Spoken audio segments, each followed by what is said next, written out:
Hey, ladies and gentlemen, tricksters from the second YouTube channel. We have another tier 3 sub on our Discord server, VOD review. Essentially, today we have a, I don't know, like, Reyna on Lotus.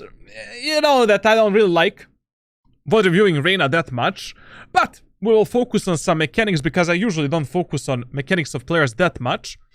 And my dude is a silver 2 Reyna main on Lotus. Now, our friend Anarchy says, my game sense is what I think is holding me back. Probably because you play fucking Reyna, you know? Like, what are you gonna learn from playing Reyna? Nothing. Just mechanical aspects of the game. I mean, and probably in silver elo and silver lobbies, game sense is not what's holding you back. Like, probably it's something else except the game sense, but okay. Like, essentially, we'll speak about it. We'll talk about it. But it could be also be my aim at times, as I do with a lot. And you play Reyna? What? This was just one of those games where my aim was locked in. The jet on my team was X-Radiant. And you won a game against X-Radiant in silver? And what is the guy? Radiant from Alpha? The guy reached Radiant in Alpha version of Valorant? How the fuck can a Radiant player lose in silver 2? Like, I mean, I can win a game like 1 versus 9 in silver 2. The jet on my team was X-Radiant. Aha, you actually won the game. Ah, sorry. Jet on your team. He said if I improve my game sense, he thinks I could be diamond. That is the problem. That's exactly the stupid problem. Like, I see a lot of like these coaches and like Radiant coaches and shit. Like, if you're below gold, main Reyna. Shut the fuck up, bro. And what then? You reach Diamond, Platinum, Ascendant, Immortal with Reyna, and what then? You get hard stuck there, in that specific rank, for God knows how much, instead of moving smoothly through the fucking ranks. You're improving your aim by just playing the game. You're not conditioned by playing a specific agent, but a specific agent will be beneficial for improvement of your other skill sets and for your overall grind. So that is why play Omen. Play Jet. Play Raze. Play, I don't know, anything else except fucking Reyna. Phoenix is better. Phoenix is great. Phoenix is amazing for improving low elo players.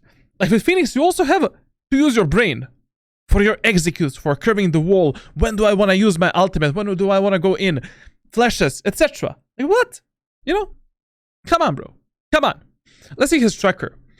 Silver 2, last act, 50-37. Okay, I mean, 50 wins, 37 losses. That's good. Good win rate. Like, what am I shitting about? Like, very good job. Like, I mean, we're moving upwards. And he started playing Valorant in episode 5, act 3.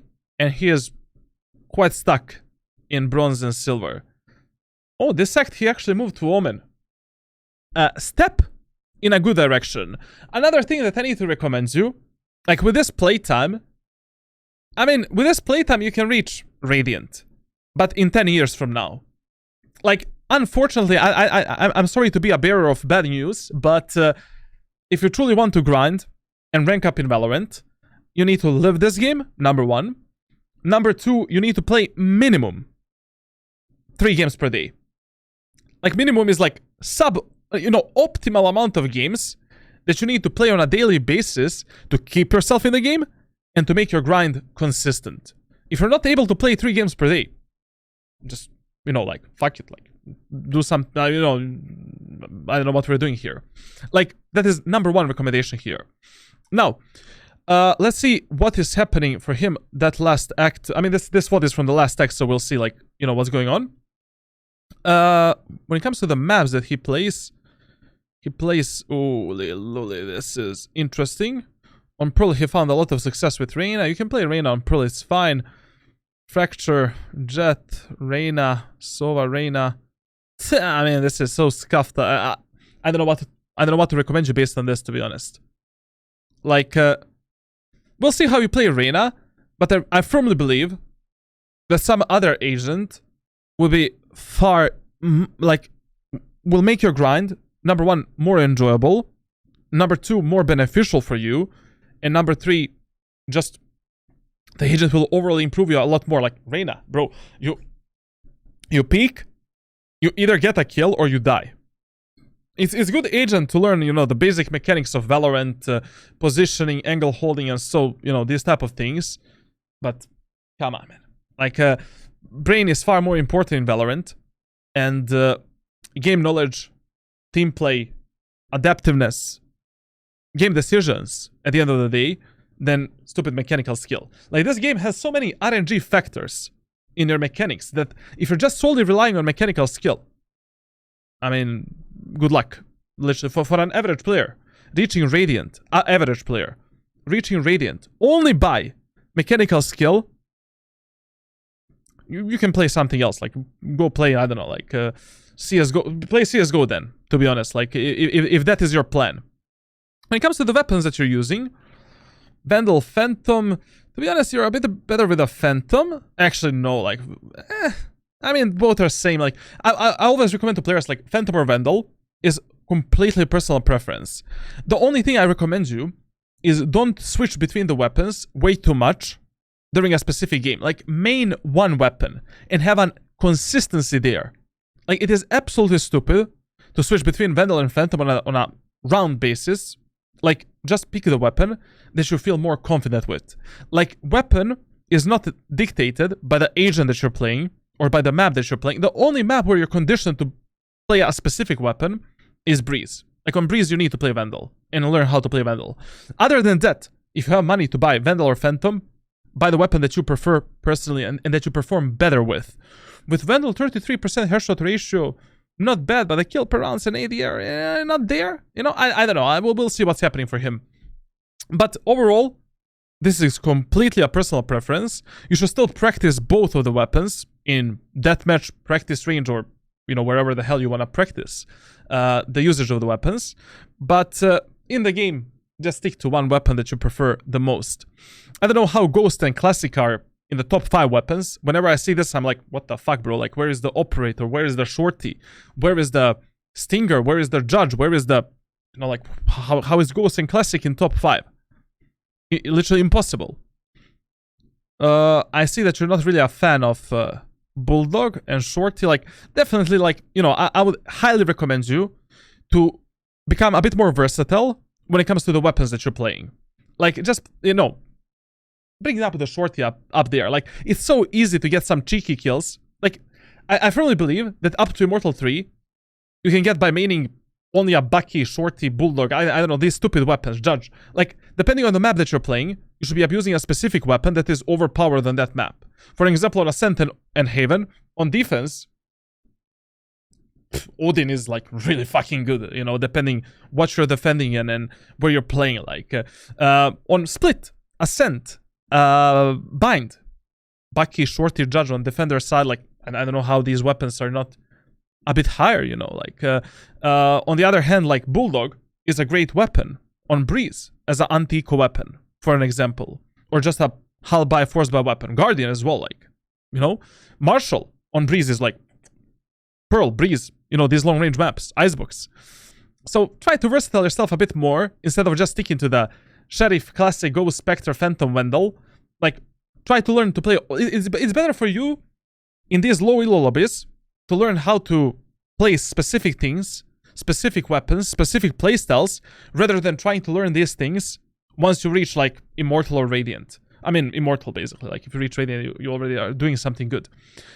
Because at that moment of time, it's going to become 10 times harder for you to practice these things instead of the actual game and to implement them properly. Overall statistics in the rounds is really fucking bad. I mean, my dude is not even able to trade himself in most of the rounds, which is really a bit of a problem, you know? A bit of the problem. And overall statistics, like, this is not good, man. Like, with these statistics, like, we're not really carrying any lobbies, not to mention Silver 2. Like, you need to value your life a bit more. You need to take smarter gunfights. We need to do something better. I mean, generally speaking, like, Reyna is like, you know, you flash, you swing, you either take a kill or you die. And that is why I simply, like, I will always recommend to players in Valorant. Omen, number 1. Raze, number 2. Jett, number 3. Number 4, maybe Phoenix. Number 5, maybe Chamber. Number 6, you know, some other agent. Like, but Reyna is like just... Man, there's just such a small amount of players that can benefit from playing that character. And even if you abuse the Reyna to get to a specific rank. And what then? You get heartstuck in a specific rank because enemies have better mechanical skill than you. And mechanical skill is the number 1 thing that has a skill ceiling for you. Like, not everyone can be Tens, Scream, Yay, etc, etc. Sometimes it doesn't matter. It doesn't matter how much you practice your aim. You simply won't become better than these players. But one perk of Valorant over Counter-Strike is that aim doesn't matter that much. As long as you're able to outplay the enemies, as long as you're a valuable tool for your team, and as long as, you know, you do your job, essentially. Like, most of the duels that I take are the duels based on some kind of an outplay, and very rarely I end up in some kind of scenarios where my aim actually matters. Most of the times it's because of the fucking bullshit in this game, but no, that's the story for another time. Now, I would actually recommend you, you know, look at the Jett. Like, you have 75% win rate with Jett. Play the Jett, bro. Jett is far better than Reyna. Still far better than Reyna. Chamber 10.1 KD. Play Chamber, play Jett. Why not, man? Carry these lobbies easily. If you already enjoy playing Chamber, Jett, or Omen, pick these 3 characters and that's it, you know. Like, combine, play Omen, easy carry, to be honest. Like, just watch my Unranked to Immortal series with Omen. Soon it's gonna finish. Or get my playbook on Discord server for Omen. Like, Immortal 1 guaranteed. Minimum. Jett, same shit. Like, Chamber, you know, pick the Chamber on Breeze, like, for an example, like, great agent for Breeze to carry in these lobbies. Raze, Lotus, you know, but with Raze, I don't know if I can recommend you the Raze, I don't know what's happening there. But you get the point, Now, let's see what he is doing on Lotus with Reyna, and let's see if any other agent is going to be more beneficial for him. Okay, this we can bring here. We need to go into Lotus. Traveling to Lotus. Coach, can you help me, please? I have been playing this game for 6 months total time over the past 3 years. I never use my abilities, and it's really skill capping me right now. Who should I play? Omen. Like, Omen is the best agent to learn the proper utility usage, to develop your map awareness, game awareness. Like, if I was, like, for a very long time, I was actually a Jett main. Like, I was just playing Jett and Raze. Actually, just Jett. Like, in close beta, I got Radiant with Raze and Cypher. And the whole episode 1, I played just Jett. And I got, like, Radiant 3 times with Jett. And then in episode 2, I was like, bro, this is getting kind of boring a bit because the agent is really fucking broken. Even now, the agent is still, like, you know, one of the best agents in the game. And then in episode 2, I was like, bro, let's play Omen a bit. You know, it's fun. And then when I started playing Omen, my overall game sense and overall understanding of the game became 30 times better. 30 fucking times better. Like, understanding of which plays to do, when to do them, when to push in, when to do this, do that. Like, it's so much easier once you main such character. Like, now, after mastering Omen for so many years and days, like, I can literally play any agent and perform on decent levels. Like, I can perform on like minimum Immortal 3 levels with any agent. Even though I don't have any playtime with Yoru, Killjoy, I don't know. I didn't play those agents that much. Harbor, like, I played like for 10 hours maybe. Once you main such a complex character, such as Omen, it's so much easier to use any other shit in the game. And especially because controllers are really, you know, one of the hardest roles in the game. Especially if you're not playing Omen or if you're playing something else. Bro, I locked in Omen, man. Like, my fingers are there, you know, like, Reyna is not really in my pool. Okay, let's see what he's doing. This. Let's go. Are they starting on attack or defense? When was it? What? June? What? Naked Nugget. Ooh, that's loud. Sorry, guys. Oh, My apologies. Can this be higher resolution? Yes, sir. Give me that. My eyes can see finally. Good. Your voice is carrying me away. Okay, can we start the VOD? We're starting on the attack.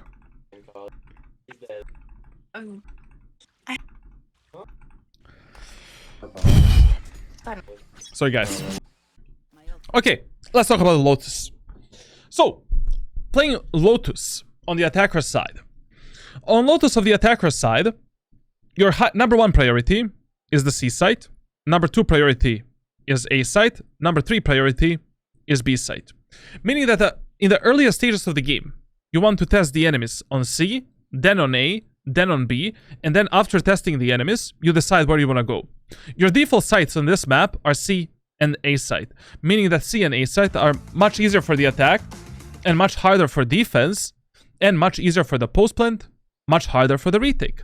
Now, the best idea on Lotus, especially in the lobbies below Immortal 3, 3 times in a row pushing the C site. So, 3 times in a row pushing the C site. It doesn't matter if you win or lose these rounds, test the enemies there. Because the usual mindset on Lotus is what? People will put around 3 or 4 players in this area of the map, and only 1 or 2 players will be defending the C site. And usually some kind of a sentinel, but let's be honest, on the C site of Lotus, it is very easy to destroy that sentinel utility. You just send one boombot or, I don't know, dog or something, instant, destroy the utility, push in, done. Stupid like that. So, in the first round on Lotus, I would always tell my teammates, hey guys, let's do a 5-man push on C.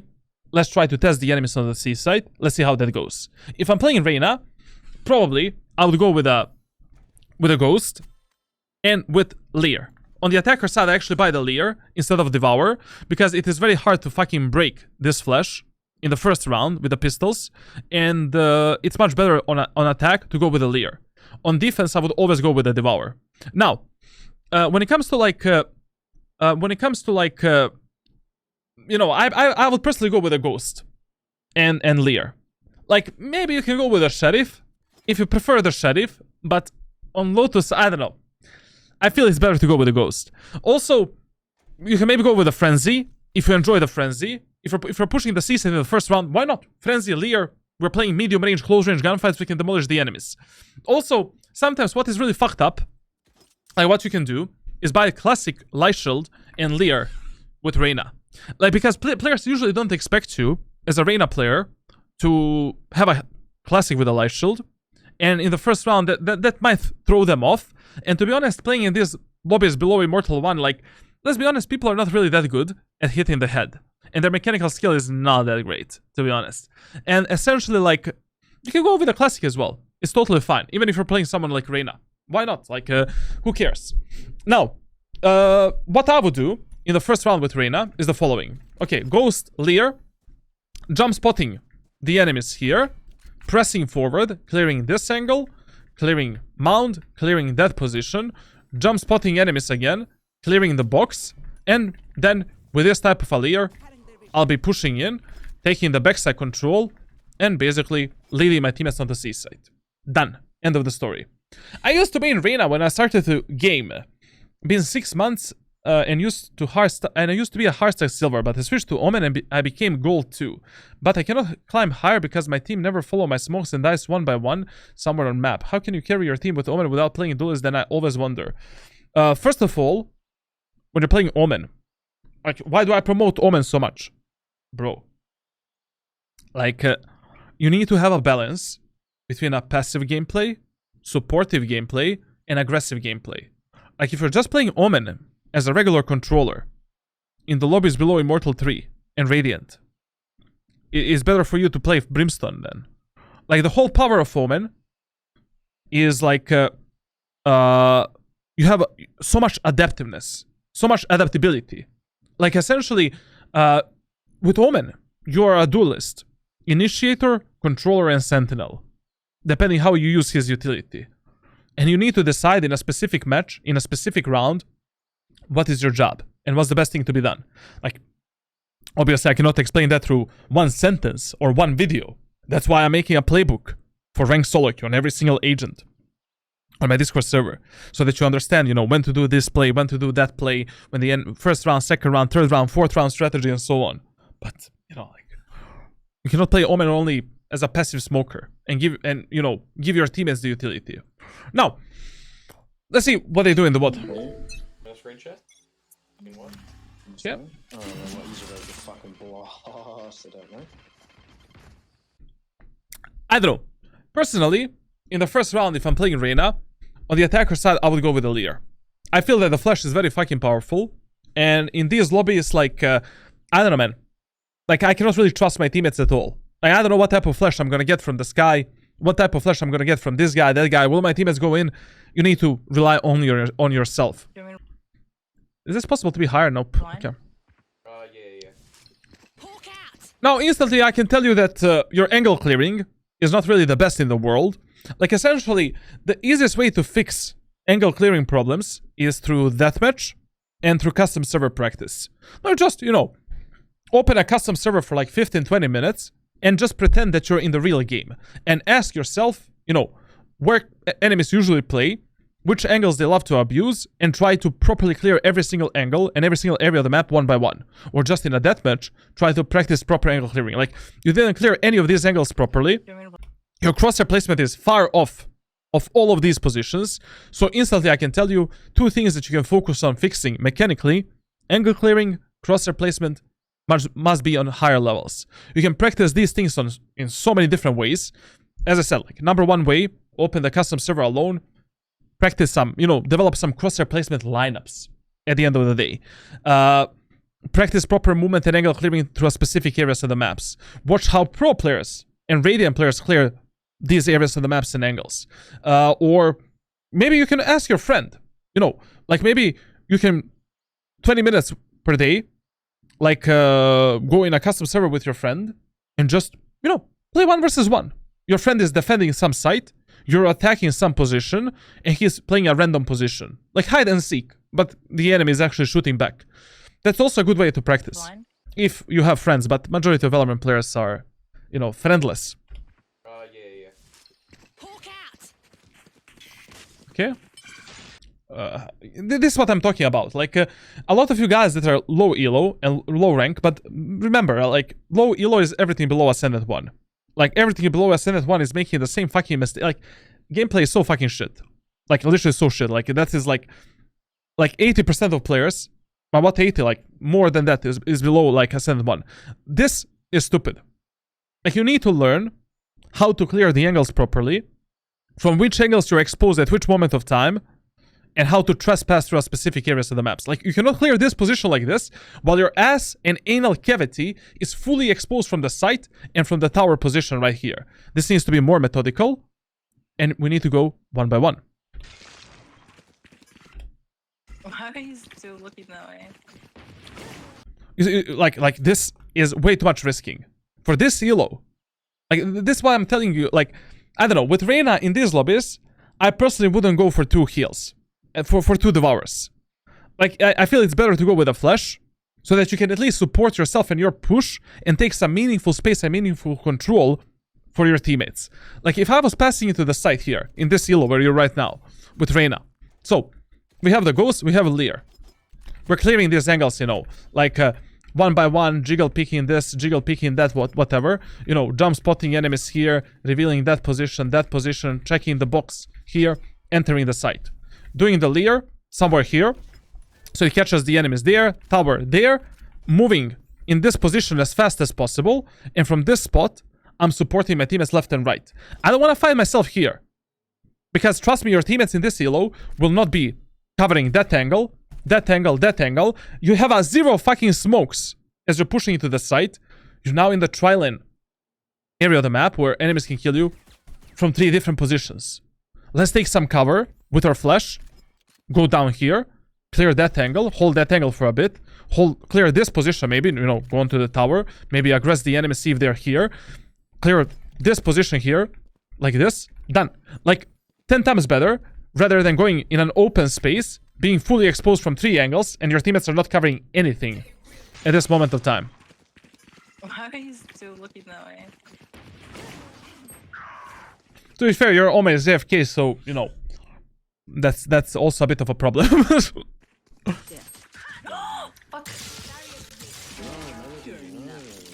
Okay, man, like, in the first round, as soon as you get a kill, overheal yourself. I mean, playing overhealed Reyna with a ghost is like playing a fucking tank. Like, you're literally a tank for the enemies. As soon as you get a kill, instantly heal, 150 HP, now you have the ghost, overheal, that's it. By the way, you can jump over this wall if you just jump on that corner there. And that's it. No. I don't know, like, am I tripping? Like, my dude didn't heal himself after taking that kill. Am I missing something? Down.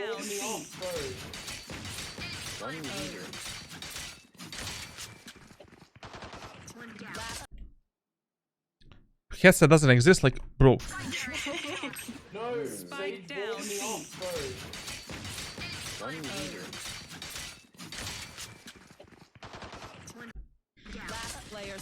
I don't know what to tell you about this round, to be honest. Like, first of all, you know, in the first round, you get a kill, or your teammates get a kill, and you get an orb to heal yourself, instantly overheal yourself.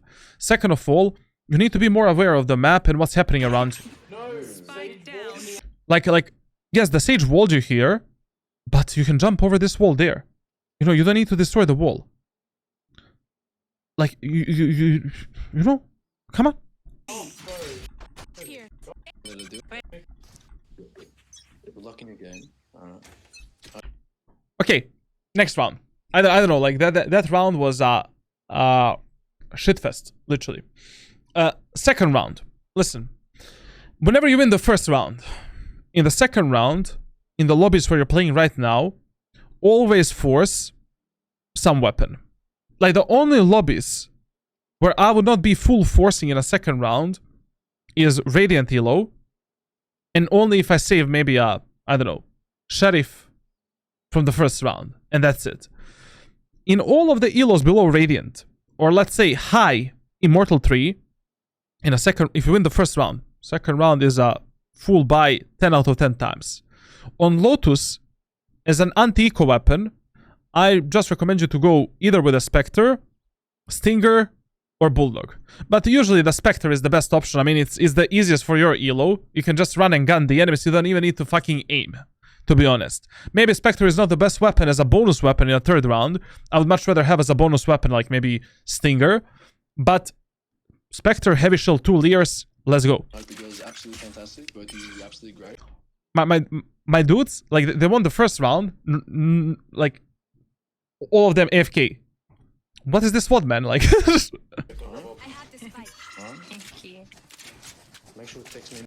my dude is like, bro, we didn't deserve to win that round. Let's give the enemies one like free round, you know, like let's make it equal. Anything, you know, if you want to know, I can always, you know. That is not worth it, man. I don't even know if that bullets are going through. Even if they're going through that box, that is not worth it, bro. Like, Yeah. I'll talk to the guy, but yeah, it's not through your voice. You have a nice voice, so. okay, I like that they pushed like Seaside. Spectre can be good in bonus rounds if plays smart, exposing only close angles. Statistically speaking, and also speaking in terms of everything, economy, value, time to kill, Stinger is 50% better weapon than Spectre for bonus rounds. In every fucking statistical data. Like, if you take an individual fight with an enemy that has a Vandal or Phantom, you will kill that enemy easier with a Stinger rather than with a Spectre. Of course, considering that you know how to use the Stinger and how you know to control the spray of the weapon. Now, Spectre is amazing weapon. It's good weapon after you win a pistol round. Playing anti-ecos, it's much easier. Like, you just run and gun, spray, you get the point. Marshall is good on you know, long-range maps. Breeze, Icebox. I think Breeze and Icebox are the only maps where I would actually buy the Marshall, and of course only on a defender's side. On the attacker side, on Icebox and Breeze, I'm always gonna go either with the Guardian, or with a Bulldog. Bulldog is king of both Breeze and Icebox. You do too. Oh, I appreciate it. My dude is like he submitted as the VOD where he's flirting with a girl here. Like what? My dude is a Rizman, huh? Okay, fine. I'll talk to you later then. Okay, bye-bye. Bye-bye, man. Bye. Last player. Now, You have a nice little sweater. another tip that I need to give you here. When your teammates are this aggressive in the post-plan rounds, or, I mean, in the post-plans, or as you're pushing the site, generally speaking, the number one rule that I need to give you is to follow your most aggressive teammates. Like, you don't need to die with them. You don't need to die for them. Just make sure that you're able to refrag them. If you're not able to refrag them, reset yourself. Like, for example, I mean, that is the number one rule that you want to follow in Valorant. Like, if your teammates, you want to play as aggressive as your most aggressive teammate is playing, as long as that makes sense for that specific round. So if you're pushing the C side here, and you see that your Jet is dashing towards the waterfall, take more space with him, with a Jet. You know, follow that Jet, and just make sure that you have a safety for your body, that you're able to refrag that Jet and get the fuck out if she dies. But make sure to support her and don't let her life go to the waste. Here, I would just be running with the Jet, playing here. Jet is going forward, I go here. Jet is going forward, I'll probably go here. Jet dies, I'll try to refrag the Jet, instantly pull myself back with the rest of my allies. You... Bye-bye, man. Bye. Last player standing. What the fuck was that? Stinger bullets go everywhere with giving little damage. That's because you don't know how to use the weapon. It is so easy to practice the Stinger spray. Like, bro, I went from Iron to Radiant by only using a Stinger. A Stinger is an OP weapon. People just, they have no idea how and when to use it. That.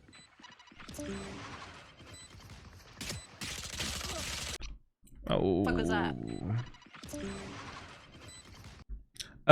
First of all, like, okay. I don't know what. First of all, I have no idea why we didn't buy a single weapon in this round. Like, why we didn't buy a Spectre, Stinger, Bulldog, Heavy Shield. Like, I don't know why did you go with a Ghost in this round after you won the first round. Second of all, here, you know, this is a bit of a problem. Like, you know, like, this is just a discipline problem. Like, you cannot switch between the targets until you're 100% certain that the first target is killed. I don't know why did you presume here that you kill this guy with a fucking, you know, Ghost. But the main problem of this round is, like, number one, why we didn't buy. Number two, follow up your most aggressive teammates. Make sure to refrag them, and then you can reset yourself. Like, in these lower elo lobbies, especially, you know, in every rank below Ascendant 1, like, your teammates will be doing a lot of undisciplined and aggressive plays that have zero meaning for you at that moment of time. And you need to capitalize on these stupid plays, try to refrag them, and try to play with them. If you're not doing that, you're fucked, essentially. Yeah, but I'm 104. You go blue. Come on. Yeah.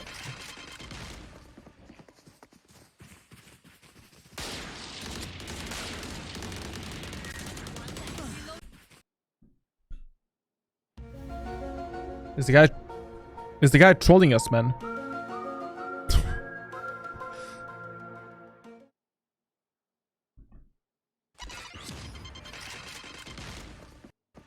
Okay. This crosshair placement was not bad. You know, for peeking that angle there.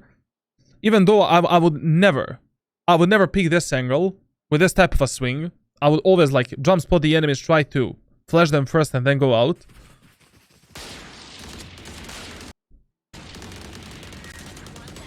My dude is going for the clips. Plus this overheal, like, you know, unnecessary, you're full HP.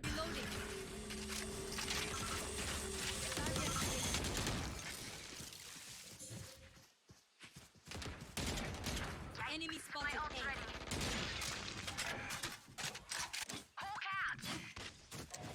A. Okay.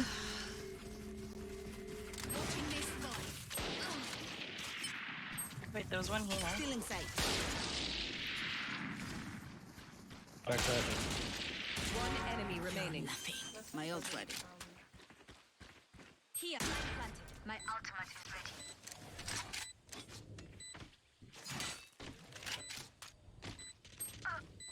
In the corner behind me. Hawk out. Blinded. Feeling safe. Bro, this round was the weird, like, what the hell am I watching? Okay.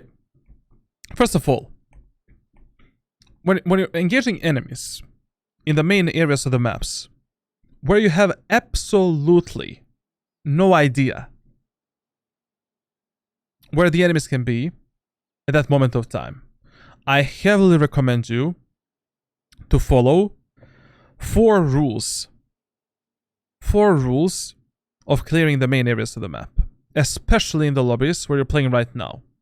Rule number 1 is it's better to jump spot the enemies and reveal the enemies and then swing them rather than going for the swing instantly, especially if you're not 100% certain that the enemies are playing on a specific positions. Rule number 2, use some kind of a utility to push enemies back or to reveal them. Like use the leer. You know, like if you're pushing first through the main area of the map, in these lobbies, use the flash above there, bop, bop, bop, bop, bop. Take the rubble of control, jump spot the enemies, bop, bop, move forward. Rule number 3, if your teammates are already willing to go in front of you, let them go in front of you, bait them a bit, but make sure that you're able to refrag them. Don't bait your teammates without any fucking purpose. Rule number 4 is that it's 90% of times it's better for you to jiggle pick the angles and clear them one by one rather than swinging multiple vertical and horizontal positions and praying to God that you will have better aim than that specific enemy at that moment of time. Now, with that being said, how you're taking the space is horrendous. Like basically, if I'm pushing aim in here with a Reyna, okay, we wait the utility, blah, blah, blah. Enemies do their utility, okay. We're jiggle picking this angle, clearing this position. Moving forward, doing the leer up there, pre-aiming at that position, pre-aiming at that spot, clearing this, clearing that. Moving forward, jump spotting enemies here to see if they open the doors or if they're playing that angle or that angle. Now, we clear those positions. Okay, doors are closed, we're moving forward. Now, we're getting ready for the push. We want to utilize our leer in a way where it's going to catch the majority of the angles when we are pushing forward. When you're pushing A side, usually the best idea when it comes to the leer is to position it close to this wall. Like this. Because this leer will catch the enemy that is on the rafters, on the tower. Enemy that is backside in this position. Like, I mean, the enemy can only hide here and watch this angle. Enemy that is watching you from the tree. An enemy that is playing at the backside here will also be flashed. So with that leer, we can take the space here, move forward into the bomb site, and then take the side control. And another tip that I need to give you. It is better to have smooth aim rather than having flicky aim. Like flicks are pointless. Like crosshair placement, positioning, movement, utility usage is far more important than your raw mechanical skill. Like, you don't always want to go for the one-taps in Valorant. Especially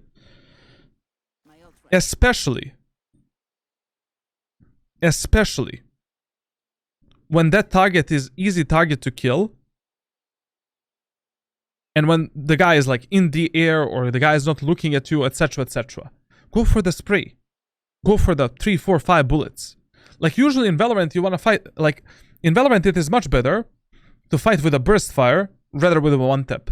Because the bullets, like basically every Valorant weapon, especially Phantom and Vandal, like Guardian is of course better. Phantom and Vandal, they have a huge first bullet in accuracy. Like you have like around 25%, there's 25% of chances that even if your crosshair is perfectly placed on the enemy's head, in a fight between 30 to 50 meters, there is 25% of chances that bullet is not going to end up on the target. So in Valorant, shooting in the intervals of 2 or 3 bullets is always better than going for the clean one-taps. Unless you're using the ADS, and unless the fight is like maybe 0 to 30 meters. But from 30 to 50 meters, like that first shot bullet inaccuracy is enormous in this game. Like that is another thing that in CSGO, that also exists. But in CSGO, it is far less noticeable than in this shit.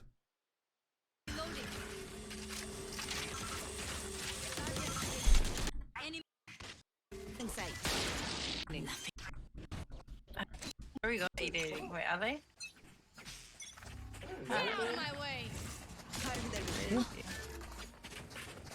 Bro, that jet got deleted.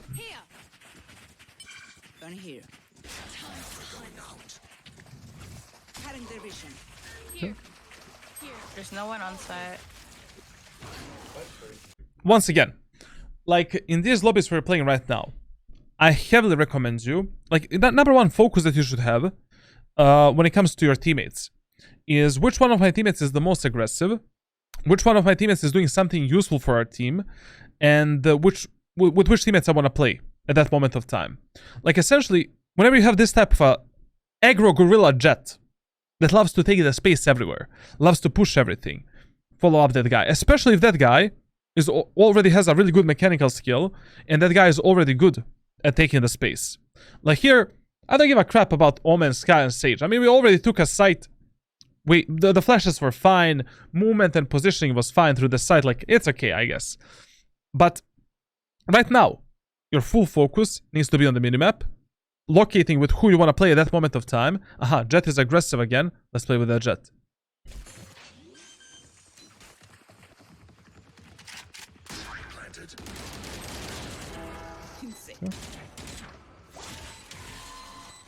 And I really feel that a lot of Reyna players do exactly what he is doing. My dude needs to chill a bit, like with that overheal, with Devour, like, you know, like, what is this, man? In the last round, my dude healed even though he's like 150 HP. Right now, my dude got a kill through the smoke, and he used the Devour for what?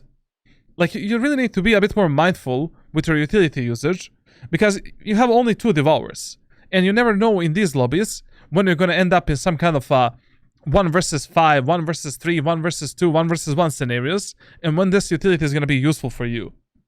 I mean, Devour you want to use to get some kind of an entry frag, get the fuck out, and that's it. Or go for a peek, get a kill, get the fuck out if the second enemy is there, and reset yourself for the fights.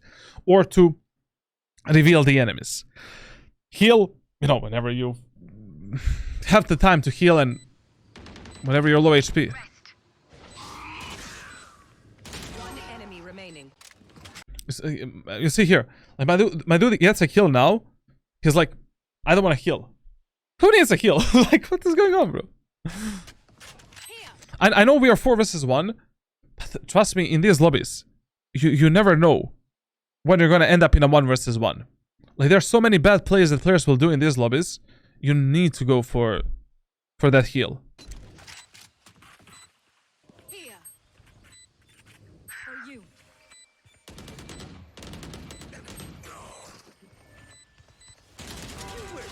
For you. Okay. Fine. And one thing that I would heavily recommend you in all of the lobbies below Immortal 3, like, simplify your gameplay as much as you can. Like, whenever you notice that enemies struggle with defending a certain position, abuse that area of the map as much as possible, because number one, you will kill the shit out of the enemies if they are losing rounds in the same way 24/7. Number two, in these lobbies, it's always better to give simple callouts and to simplify your gameplay to the degree where even a monkey without a brain can understand that shit. You know, like, right now, C is working for you. I mean, there's only Jet defending the C side. Enemies have a terrible team composition. They don't have a smoker. They have nothing. They have no sentinel. Push C side 12 rounds in a row. Fuck it. Like, trust me, you know, there's no difference right now in you pushing A side or C side. And very rarely players in Valorant will actually stack a certain bomb site. That is number one thing in the problem of Valorant players. Like, they're not willing to change things early on in the game. Like, usually what I see in my coaching sessions, and generally in Valorant, is that players actually adapt themselves to your playstyle maybe after 7th or 8th round. But they're willing to lose 8 rounds in the absolutely same fucking way, round by round by round.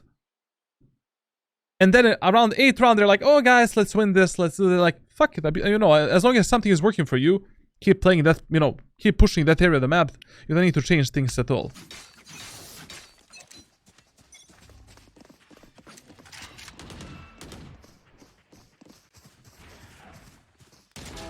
Raise dead. You know, for these type of, like, I feel that the lobby in which you're playing right now, these guys are definitely not mechanically better than you. But swinging that angle like that, in a higher elo lobbies, while players' reaction time is far better than that raise, will cost you a lot.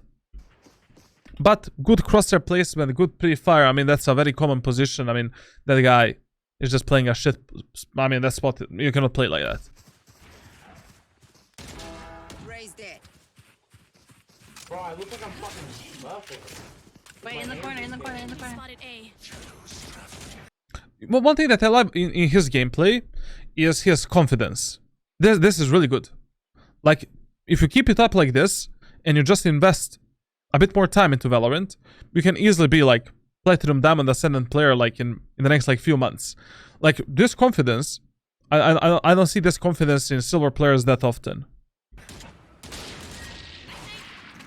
Bro, like I actually look like I'm fucking with my aim.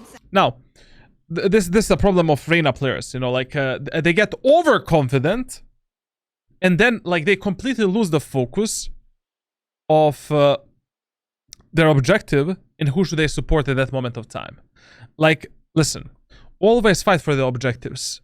Like, always try to pinpoint.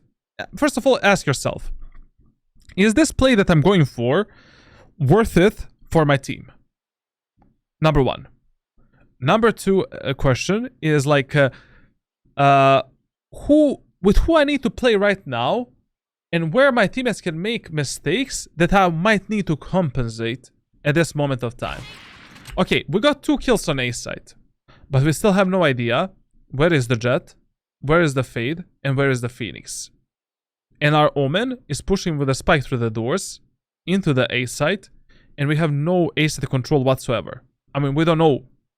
Like, only God knows where the rest of the enemies are right now. I'm not a wizard. You're not a wizard. We're not wizards, unfortunately. Like, so we need to play with a pre-assumption that our Omen with a spike might die on the A side, and the round will become a bit harder than what it is right now. So right now, fuck the Devour, flash the site, take the site, plant the spike, win the round, fuck the kills. Like, nobody cares if you have like 5 kills, if you have 25 kills.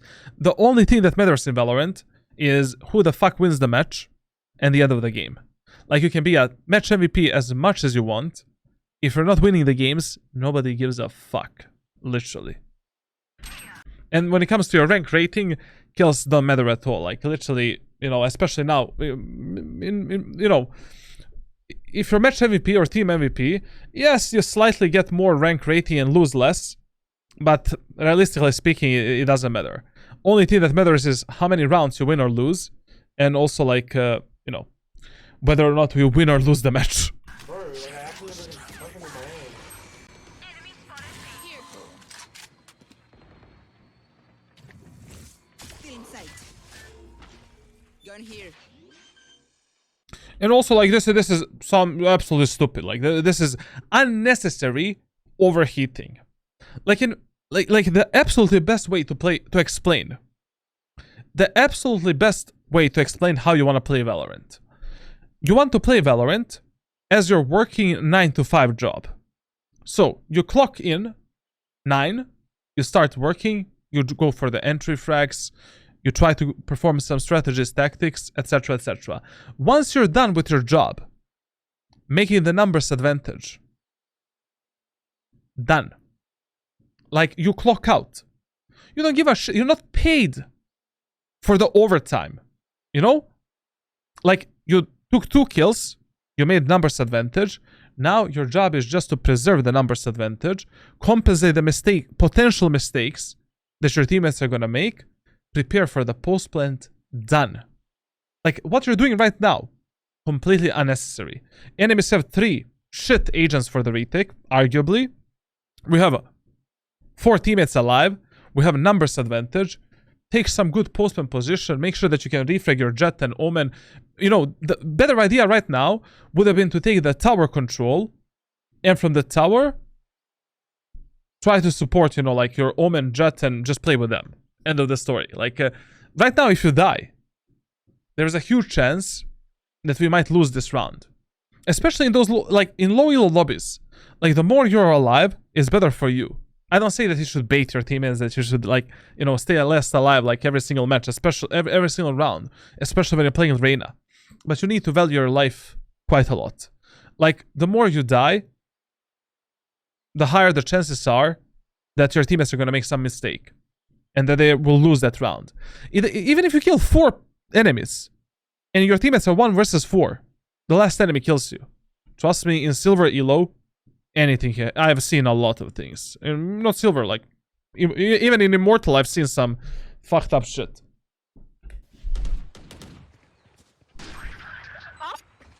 Okay, 1 teammate down. One's tanking. You are down. Oh, what? What? 4 versus 3, 2 versus 3. Okay, let's see this. Another teammate down.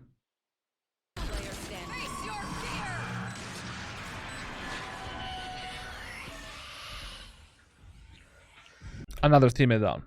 So, somehow, from 2 entry frags, not somehow, but because you're, you know, we're all mentally ill in this lobby, we went from 4 versus 3, easiest post plant in the world,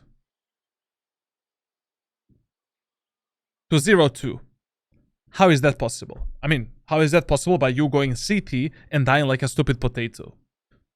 Play with your teammates, take the side control, take some good post-plant positions, make sure that you can refrag these fucking monkeys and play with them on the numbers and refrag potential. You need to be a disciplined player. The more discipline you have in the lobbies below Immortal 3, the more success you're gonna find. In Immortal 3 and Reyna, you can play like a fucking monkey and it's gonna work. Because you can expect your teammates to compensate your mistakes, and the more unpredictable your gameplay is, it's better, generally speaking. Like, when you get in Radiant, like, it's like playing with the fucking Irons that are running around like 24/7 with 0 communication and 0 mentality, but all of them have good mechanical skills, game sense, and map awareness. Now, this cannot happen for you. Like, you need to be disciplined here, and essentially, like, you cannot allow these type of rounds to slip by. These rounds will cost you a lot of matches in Valorant.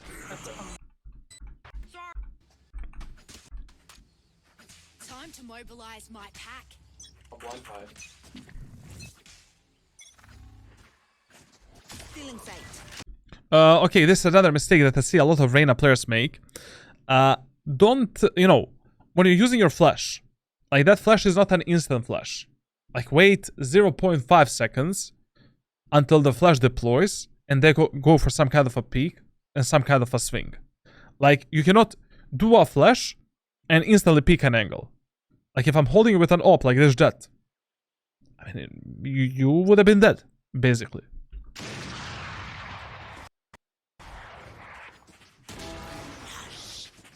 Gonna hear. Cover going out. Here. Current division. Enemy spotted.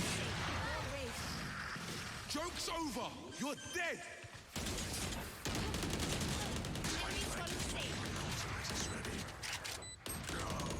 Fireboy's gone for you. Enemy spotted. One enemy for you. Enemy spotted. I've noticed that when it comes to your mechanical skill, like your crosshair placement is actually not that bad, and you're like one thing that you're suffering from definitely is like you're not utilizing every aspect of this game. You know, like when you need to go for the one tap is there, but when it comes to movement, burst firing, and spray control, it's fucking terrible. Like I would definitely recommend you to focus on, you know, first of all, trying to utilize more different weapons in your gameplay, except only Vandal, Phantom, Classic, Ghost, Sheriff, and what else he was using? There was one more weapon, Spectre. Second of all, I would definitely recommend you to try to practice a bit more burst firing and with some kind of a movement. Like you can do this in a practice range, to be honest. Like you can do this in deathmatch, like anywhere, because every single time, like if he needs to flick to the target and go for the one tap, he's gonna do that clip, you know? I feel like the guy is like, he's playing for the clips, you know? Like he's fucking noted. Like he's trying to be noted. But his mechanical skill is not as good as Lotus. At least his reaction time is not as good. Like, my dude, we need to practice different styles of shooting, except of only going for the one taps, you know? One enemy. Jet ulted once? Oh, no. I don't think so. Cutting their vision. Still in sight. I really like that they're going C again. I mean, to be honest, against this team composition, I have no idea how the enemies plan to defend the C site. Like, generally speaking, if the enemies don't have a sentinel on Lotus, C site is usually free for taking, and as long as the C is working for you, keep going C 24/7. Like, it's maybe the easiest site to prepare yourself for the post plant. I don't know, in these lobbies, push C as long as it's working, like, and fuck it, you know. There's a very limited amount of mistakes that your teammates can make on the C site. You know, 5-man rush, do the flash here, flash there, smokes, waterfall, smoke, CT, done. Enemy spotted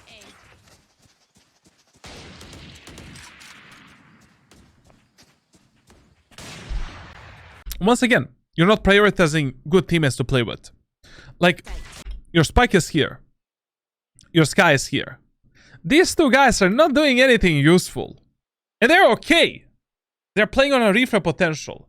Like, Sage and Jet are playing on refrag. They're playing together. They don't need you. If they need you, then we are fucked in this game, basically. Like, your priority is playing with this dude and this dude. They're doing something useful at this moment of time, which is taking the space and taking the map control.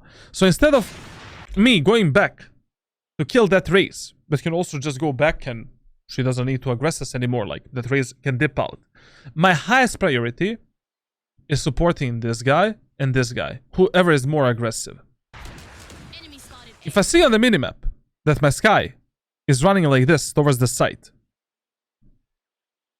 my job is to support her, open the C site, and that's it. And another tip that I need to give you, in these lobbies, even if you're playing some duelist, pick up the spike. Carry the spike with yourself. You don't need to carry the spike all the way into the bomb site. You know, drop it at the choke point as you're ready to push in. But with the spike, at least, you know, at least your spike is not going to end up on the opposite part of the map from what you're pushing right now, number one. Number two, you're conditioning your teammates to follow you up into a certain choke point or certain bomb site, and that's it.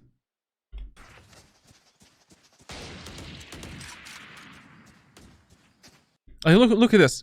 Sky here. She's going in. She's going into the site, bro. She's going into the site, man. What are we doing fighting the race here? Nothing, man. Now this race can dip out. She's gone. Plus enemies can push B. Plus enemies can push B. Now we're putting ourselves in this situation where we can lose our life for no reason.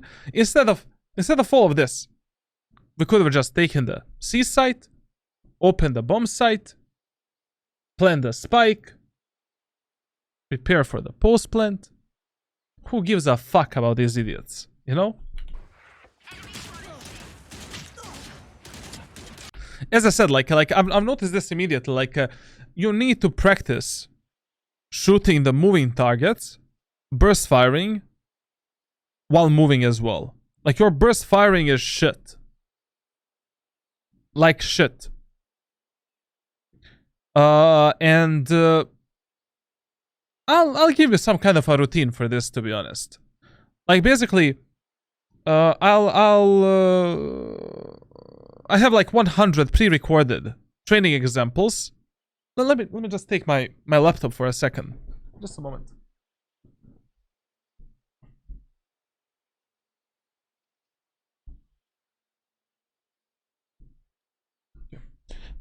Okay. Listen, man. I'm gonna track all of the stupid shits that you mechanically do, and I'll give you some kind of pre-made training for this. Like there's these things are easy to fix.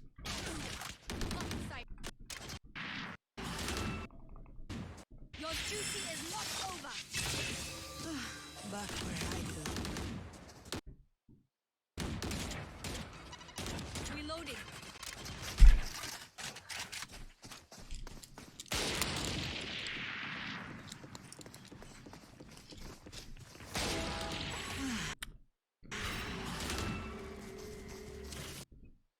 His flicks are really good. His flicks are really precise. I like this, man. He has a really good flicks. His micro adjustments are quite okay, man. For a silver player, this is really good. I like it a lot. But the problem is, like, you don't want to be Scream, man. You want to be someone like, I don't know, Yay. You know? Like someone that is not only going for the one-taps, sometimes you need to go for the spray. Sometimes you need to go for the burst fire. Like, it's same like in sex, you know? Like, sometimes you go for the one-tap, sometimes for spray, some for, you know, like, think about it. There. Oh my. There's like a 2 on B. Also, once again, like, number one thing that you need to fix on the attacker side is prioritizing the spike carrier and prioritizing your most useful teammates at that moment of time. You have no business in the A main area of the map if your Omen with a spike is going towards the B main. Like, okay, we take the A site, our Omen with a spike dies on B, what do we do? 2 on B.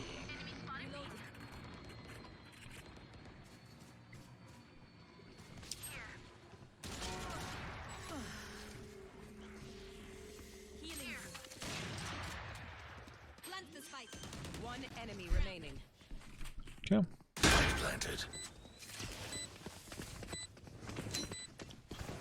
Sorry, I kind of lowered the volume of this.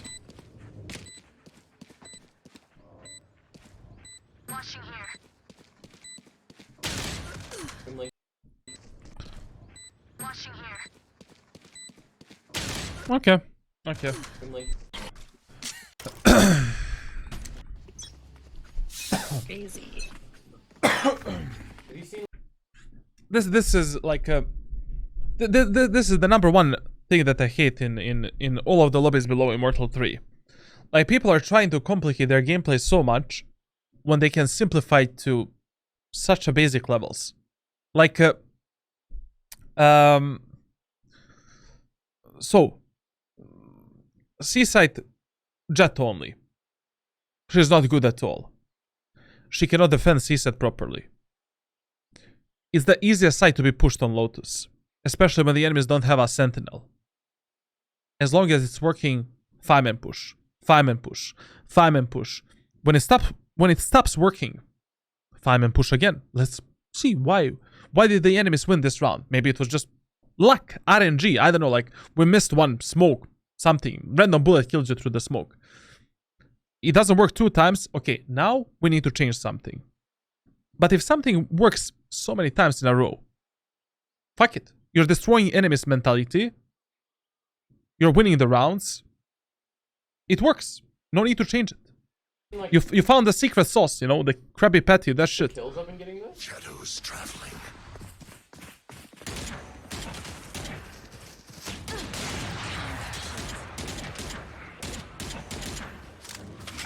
Like, One tree.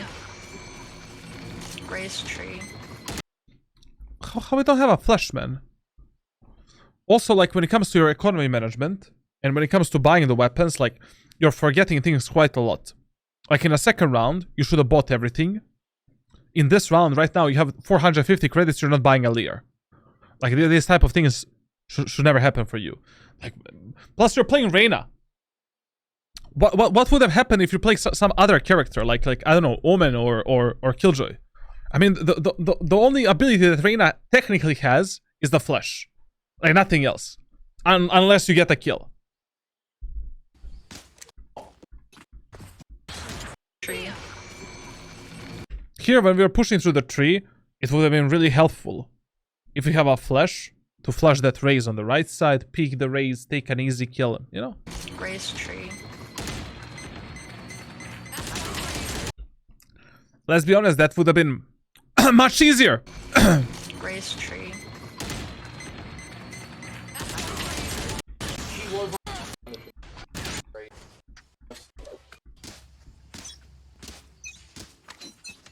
I put on the even better dog, please, version Scott. of mirror from this. Reloading. Say I don't have dog. Say I don't have dog. Much better than the dog. Enemy spotted. C. Take 90 heal. Healing you.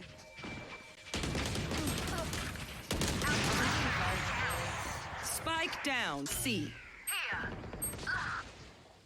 Oh, man. I feel that this guy would actually... this guy can do a challenge. Go from unranked to immortal only with Guardian. I think that would be far more beneficial for him than playing a Phantom or Vandal. If he's already shooting like this. Okay, maybe not. Maybe not. Standing.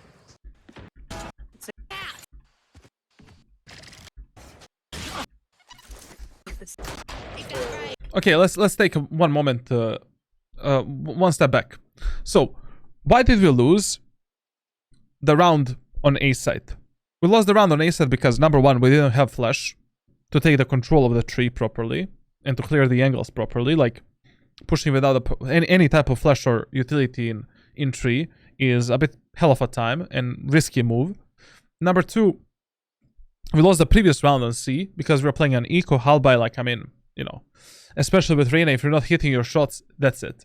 And in the previous round, we saw that there is like 3 enemies playing C right now. In this round, I will push the C set again.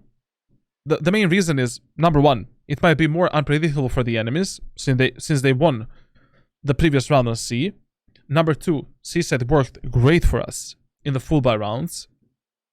You know, let's get into the enemy set. And also, when you're playing Reyna, I would actually recommend you to sacrifice your heavy shield for flashes. Like, if you don't have money for the flashes and you have a heavy shield, buy the light shield, go for 2 Lears. Your flashes are the only tool that you actually have to fight the enemies, and I feel that the Lear is very overpowered. Not overpowered, but it's powerful in the lobbies below Ascendant 1. I feel that players, first of all, they don't have a mechanical skill to destroy the Lear in real time. Number two, I've seen a lot of players, believe me, I've seen some Diamond and Platinum players that don't know that you can actually destroy the Reyna Flash. So that is the state of ranked solo queue right now. Spectrum Classic. Oh wait, hang on. Wait, where is it? Gun here.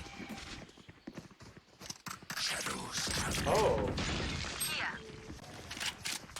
Wait, one's flanking. Once again, my dude is like, like, I'm sorry.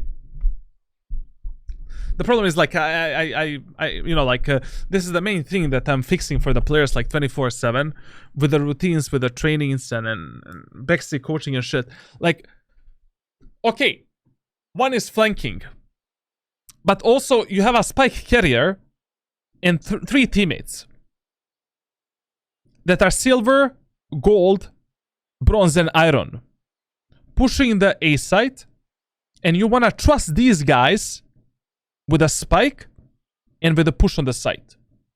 I would not trust these 3 dudes here with a fucking coin. Fuck the coin. Like, I don't know, man. Like, these guys are your highest priority. What happens with this guy? I don't give a fuck. She can die.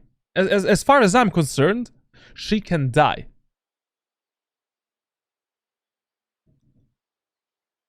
But if these guys die here, and they sell the spike to the enemies, I'm in a lot of fucking shit. One down. Nice. Oh my god, nice. Get better. 2 flank, 1 more flank, 1 more flank. Hunt. In the corner.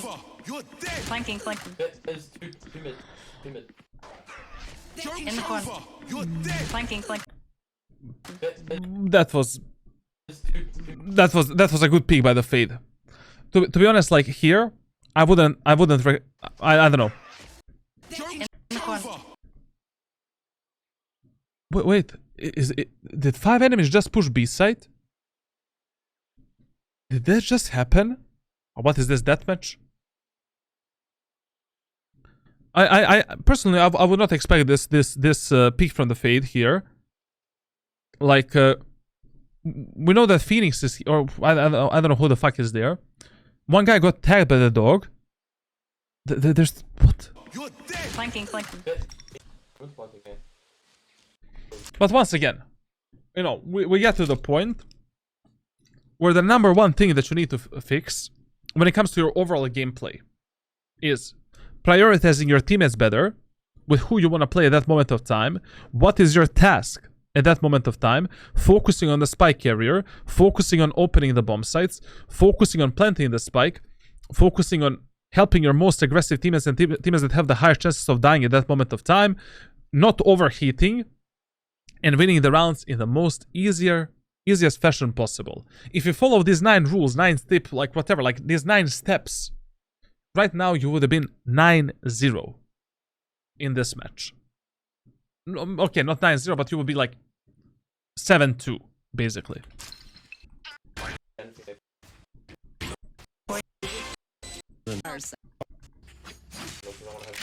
You're focused on the kills a lot, man. Like all you see is blood, basically. As one. I have 1 blind, by the way. I dash in. That's right. Hunt. Face your fear. Okay, now when it comes to using the Reyna ultimate, to be honest, like when it, you know, I see a lot of Reyna players are saving this ultimate for some perfect moment of time.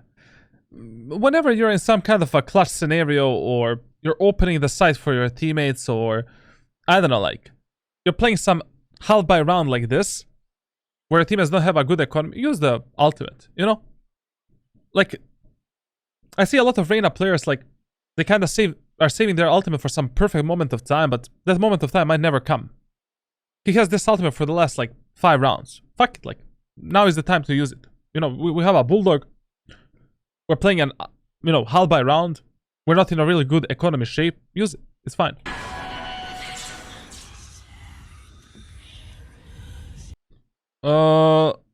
Okay, now there's a danger that enemies might flank them and lurk them, to be honest. There's 3 here. Let me just dip. Alright.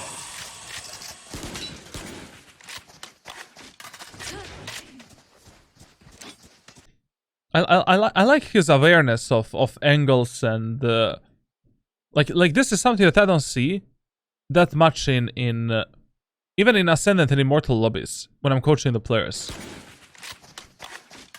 Here usually, like what I see in my coaching sessions, the guy will just run towards this angle without even placing the crosshair for the aim in push, and he would not even consider that people can be aim in.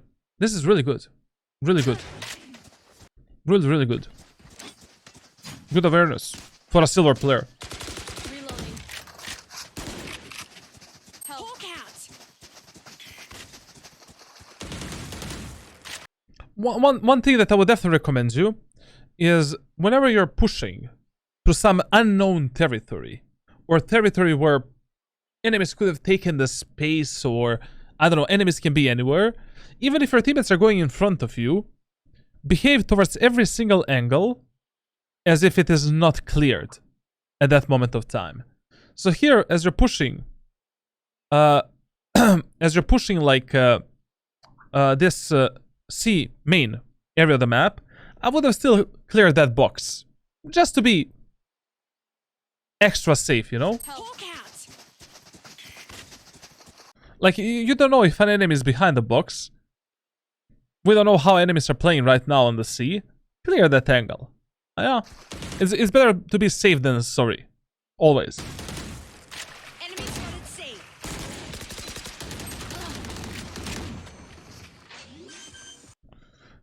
One thing that I don't like is I feel that when one enemy reveals himself, you fully lock down onto that enemy without even observing any other angle from which other enemies can kill you.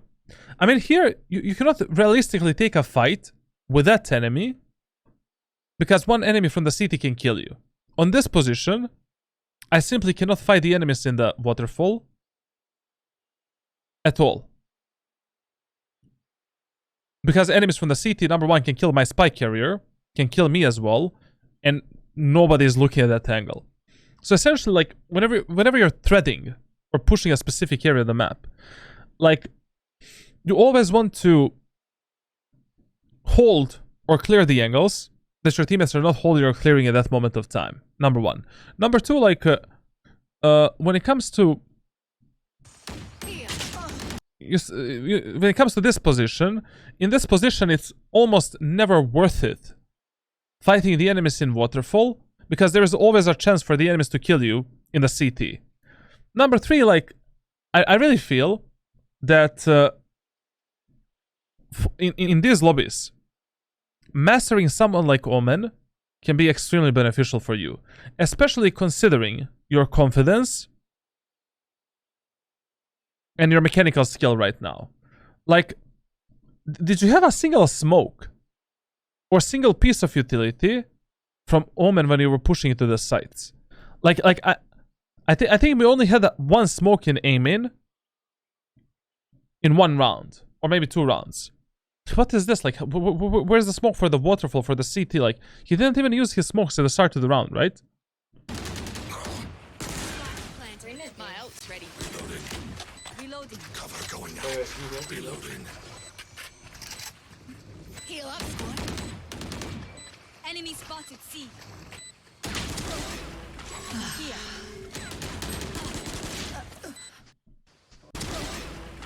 Here. Okay, we'll talk about that.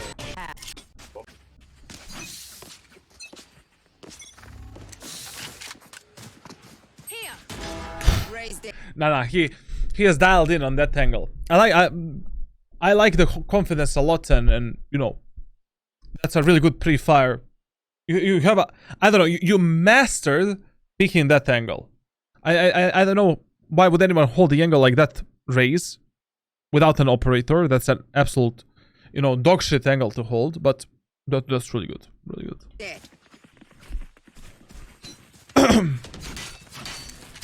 Seek them out. There. Get out of my way. Reloading. Hawk out. Hawk out. Planted. Here. Cover going out.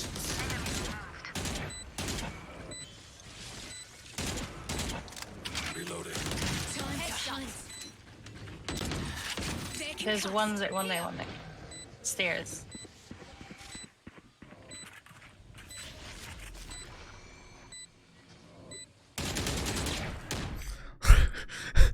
But it's so funny, man.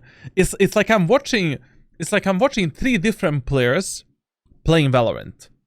You know, there is one player that is really good with clearing some specific angles with a crosshair placement and with one tapping. But then there is a second player that fucking sucks when it comes to combining movement, burst firing, and spraying.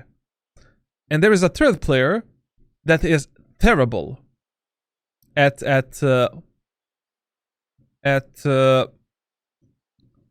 fighting the enemies that are moving. Like literally, I don't know, man. Like he has such a duality. He has a triality, basically. Like it's insane. I mean, all of these problems are very easy to be fixed with some kind of a training routine, and I'm not gonna, like, in my VOD reviews, I really love to focus more on gameplay knowledge and then game decisions, team play, adaptiveness. When it comes to these problems, I'm just gonna give you a routine for all of this. Like, all of this is so easy to be fixed. Like, you can fix it like in 2 months, and you're done with this shit, with these habits. One enemy remaining. Inside. Okay. Interesting. Overall, very interesting VOD on the attacker side. Now, on defense of Lotus, this is how the story goes. So, on defense, your default bomb sites are the C site and A site. Essentially, you want to prioritize C site or A site when you have no idea what enemies are going to do next. Done. Now, B site is the site that you only play when you think that enemies will go B next round based on some kind of a read or based on enemy's economy. Done. Now, in the first round of Lotus, on a defender side, I would usually start on the A site, putting the pressure into the A main area of the map, and then doing a fast rotation between the C site and B site if the enemies are pushing C or B. Now, with that being said, if I'm playing Reyna, in the first round, I would probably go with a Ghost and 2 Devours, or with a Sheriff and 1 Devour, trying to one-tap the enemies from this angle, right here, repositioning towards the ace, towards the site. If the enemies are pushing A, trying to take another kill, and then digressing towards the site afterwards. If the enemies are pushing B or C, I'm gonna play a fast rotation towards the B site and C site.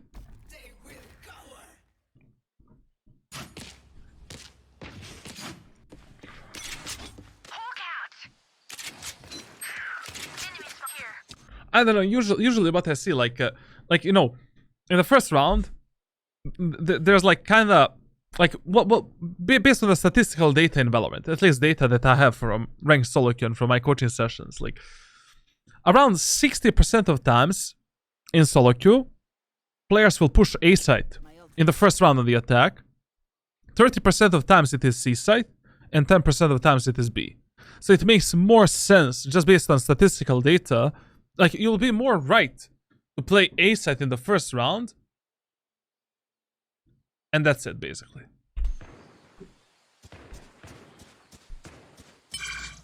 Enemy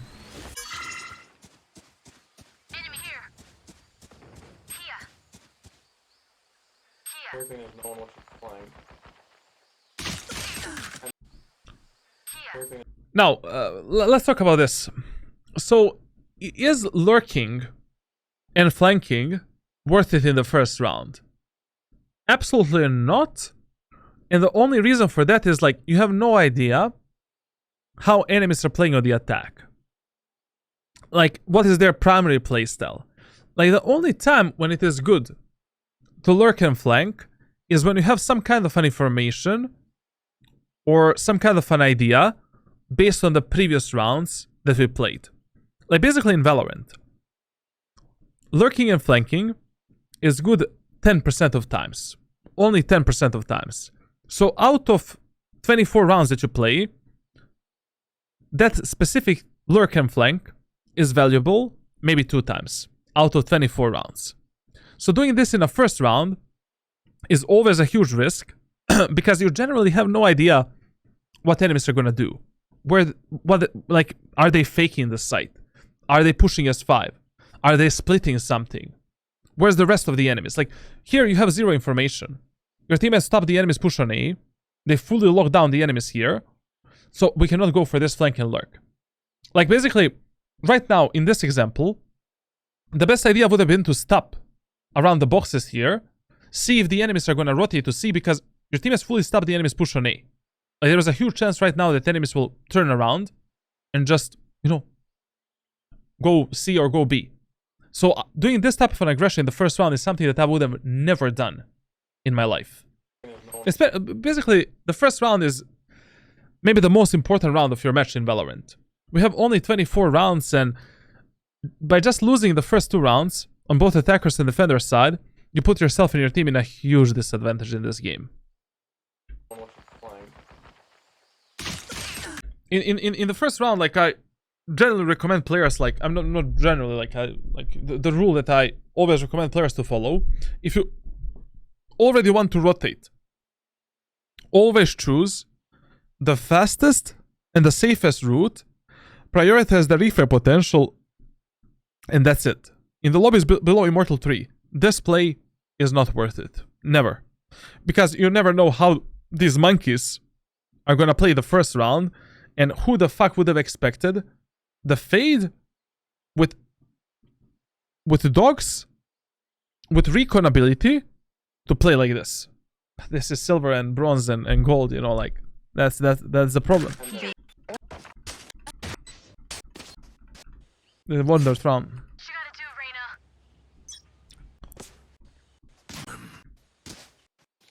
What did he buy? What's happening for your second round's economy? Like you need to fix this. My dude in the second round is playing, like, he wins the first round, and once again in the second round he doesn't buy anything. He's playing Ghost without the Leers, with 2 Devours and Light Shield. Buy in a second round. Like, you cannot trust. Like, you never know in what type of a scenario or situation your teammates are gonna put you in these lobbies in a second round. After you win the first round. Maybe 4 of your teammates are gonna die. You're gonna be 1 versus 2 with a fucking Ghost. Against the enemies that have maybe like a Spectre, Stingers, I don't know, Bulldogs. Now, also you don't know in these lobbies whether or not enemies are gonna force, maybe.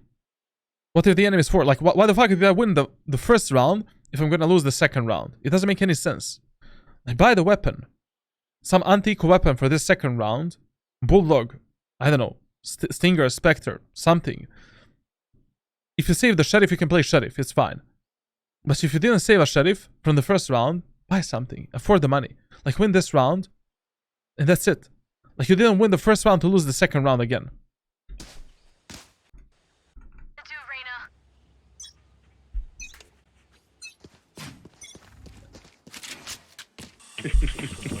I mean, even Radiant players don't do this. You'll see in Radiant lobbies, like 95% of players in this round, they will full buy, win the second round, hopefully, if they're not stupid, and that's it. And also the position that you chose to play for this round is also kind of stupid. Like, when the enemies are already in an economy disadvantage, it's much better to fight based on that disadvantage. Right now you have a Ghost. Enemies are probably playing a save round. I mean, I don't know what they're playing. This is gold, silver. Maybe they forced. But with a Ghost, I would not be positioned here. I would be positioned at the CT or at the tower, prioritizing the long-range gunfights, trying to go for the one-taps, healing myself after, you know, I killed the first guy, waiting for my teammates. Like, you need to have smarter positioning based on the guns that you have, and based on the overall enemies in your team's economy. There. See, right? You see, this guy's forced. And you're playing what? Ghost with a Light Shield? In a second round? Don't lose these rounds for nothing, man. Remember, like you didn't win the previous round so that you're gonna lose the second round. It doesn't make any sense.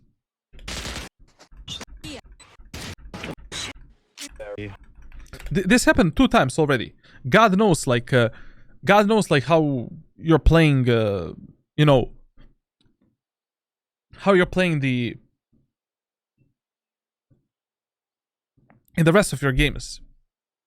Mouth is And what type of economy management you have. floating because when I have like Now, was it a good idea to play Beast in this round? Absolutely. Because, you know, enemies are playing some low buy round, or maybe eco round. On Lotus, it doesn't make that much sense for the enemies to aggress you in this area of the map when they're playing eco or half buy round. There is like 80% of chances, but 90% of chances that enemies will either end up C or B.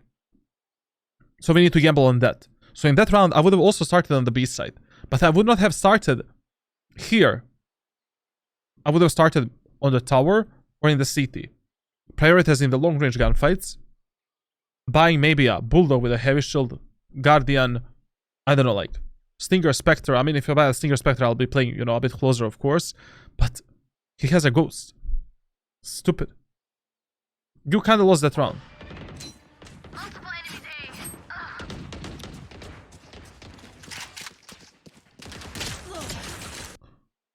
I mean, on attack, you can go for these type of swings and clear the default positions in the way that you did. And it's probably gonna work in this elo.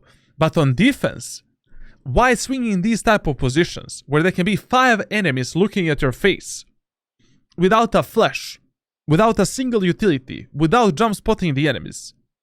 You'll find yourself in a lot of shit if you don't hit your first shot.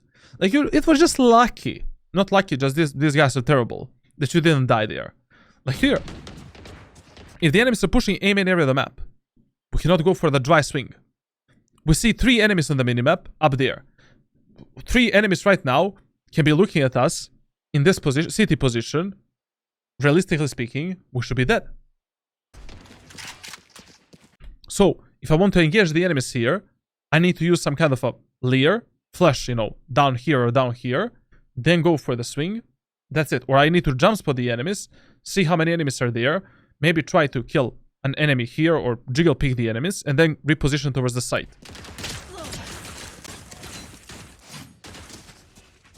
Wait, can you heal?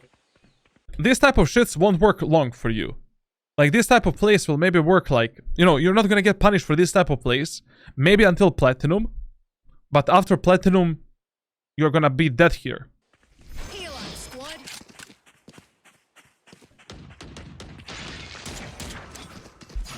Here.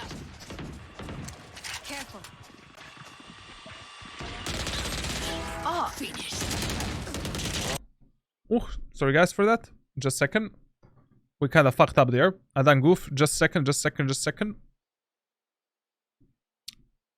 Ba-ba-boo, ba-ba-shabba-ba, ba-ba-boo, ba-ba-ba.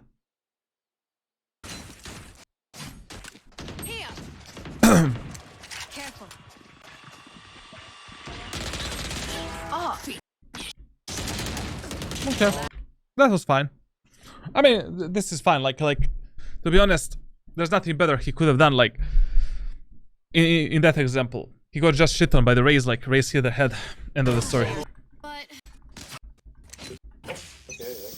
Okay, I guess I would then.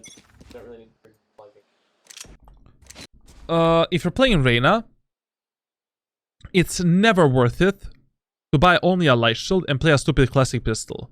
Like right now, it is much better for you to invest 800 credits into buying a sheriff, potentially going for one tap, healing yourself, and resetting yourself for the next gunfight, rather than playing a stupid classic pistol with a light shield. I mean, you have money, you have 2,400 credits. Just go for the sheriff, try to go for the one taps, you know, hold some long range angles, off angles, positions, and that's it. You know what? I might come with Yes. you just to trade you, guy. Also, I highly recommend you, like, I share with you, like, the videos on Lotus, and how to play a Lotus, and which off angles to abuse, which positions to abuse, how to engage enemies in a specific areas of the maps on Lotus. I heavily recommend you to abuse more of these off angles, more of these positions, and to implement the proper pathing that I've explained on both attackers and defenders side. You'll find much more success than what you're doing right now. Okay, I guess I would then. Don't really need to like it. Give me a sec. Someone's in attacker spawn. Eliminated. Weapons here. Okay. What?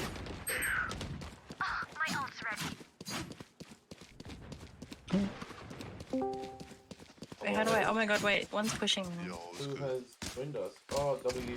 Wait, they're on side. Wait, they're on Down side. A. Oh, hi, Dylan. Spike planted. Last player standing. Dylan. Spike planted. I've noticed this the last time as well, but listen, man. With a low and medium penetration weapons, it is almost never worth it spamming the walls and spamming the angles. Like, you deal such an insignificant amount of damage that this is simply not worth it. I mean, so sorry, with a low penetration weapons. Like, you were trying to do this, like, I don't know, like with a Spectre, spamming the tree here. Even if the enemy is there, and you do hit some bullets onto that enemy, like, the amount of damage that you do is, like, realistically speaking, is 0. It's insignificant. Bad word. Or he says all the time? Yeah, the slugs. Yeah, no, don't say them. I'm recording this. Wait, Jet's A. You're both black. Spike down C. What the fuck are we watching? Okay, listen, man. So, first of all, we're starting on the C set of Lotus. Like, especially when you're playing Reyna, you never want to start way too passive.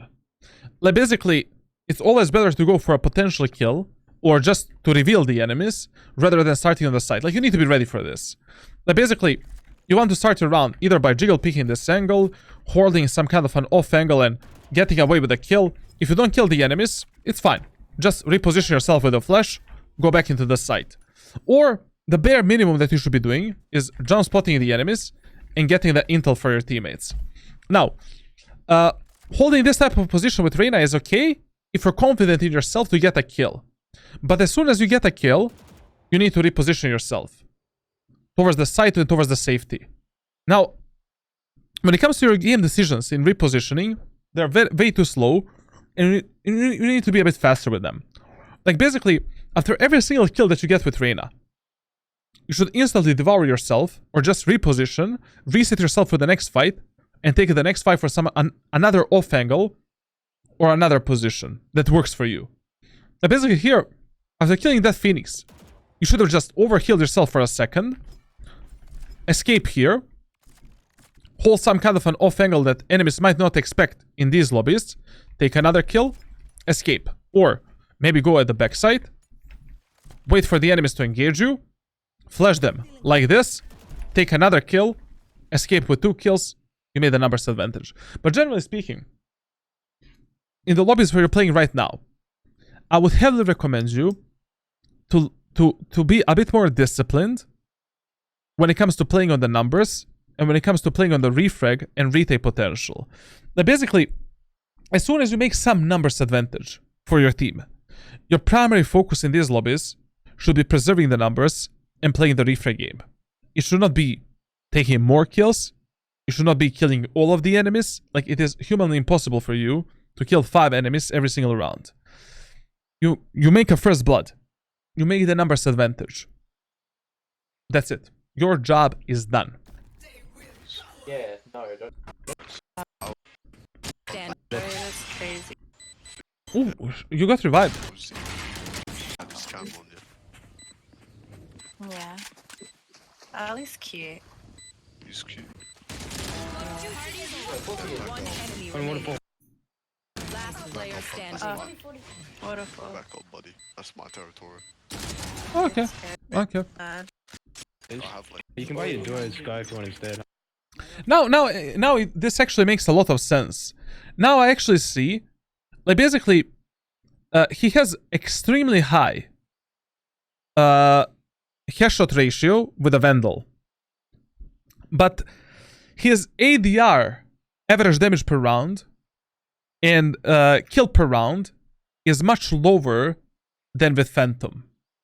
Because with Vandal, he's always trying to exclusively go for the one taps, and with Phantom, he's willing to burst fire and to spray a bit more. And also, Phantom is compensating the lack of his movement mechanics and lack of his burst, you know, like lack of the rest of the mechanical mechanics that he's missing in his gameplay. But, you know, like, there's a problem. Like, a lot of the players in Valorant are trying to be scream, tense, trying to hit some crazy clips. Guys, just take the fucking kill. Like, whatever it is easier for you at that moment of time, spray the enemy, burst the enemy down. Like, these pro players are not always going for the one-taps. Like, use every single mechanic that's going to allow you to get an easy kill, get the fuck out. Come on now. Get better with the Vandal. Wait, is that? I've failed. So like, not Sydney. Close. Dylan, we're in a comp game right now, bro. Close, Yeah, but right. like, Spike plant. Also, he used the ultimate once. I mean, literally, like, what I told you, man. If you're... We are 3 versus 5. We have the ultimate. Use the ultimate. Like, there is no better moment of time than right now to use the ultimate and clutch up this round. Like, basically, you're saving the ultimate way too much. And this is the main problem with the Reyna players. Like, I don't know. When we're playing Reyna, Jet, Chamber, like, as soon as you find some value for your ultimate, maybe in some eco round, hull by round, force by round, clutch scenario, like, use it. Win that round, close it out. Like, the whole purpose of ultimate abilities is to make the closing out the rounds and clutching up the rounds easier for you. Like, especially when you're playing this type of agents with... I mean, Reyna's ult is like kind of like a useless ultimate. It's not a team play ultimate. It's very solistic ultimate. Use it as soon as you have it. Fuck up the enemies. Done.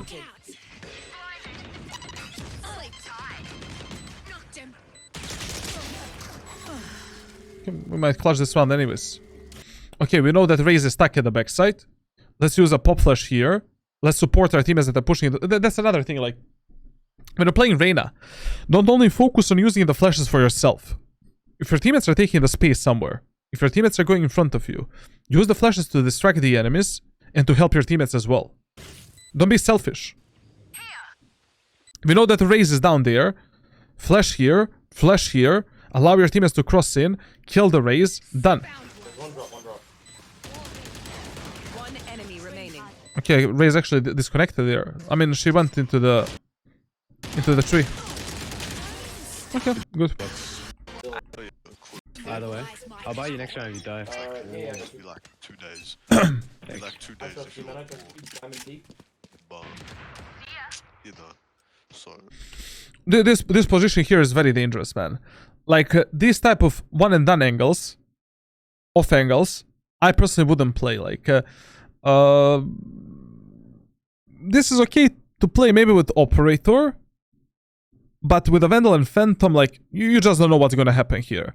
Like, enemies can easily pop flash you, clear you out with the utility. You don't know if you're gonna hit this one tap at the end of the day.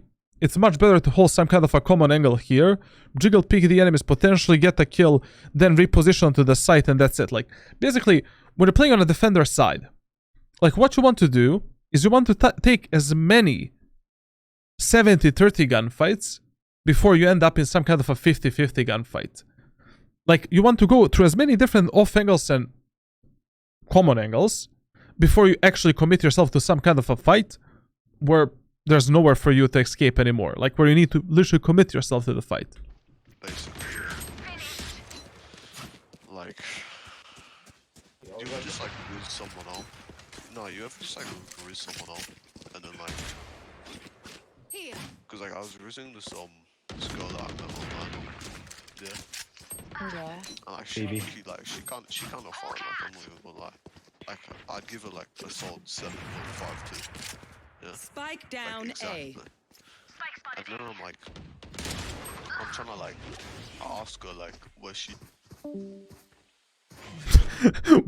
What was this guy speaking about, man? Get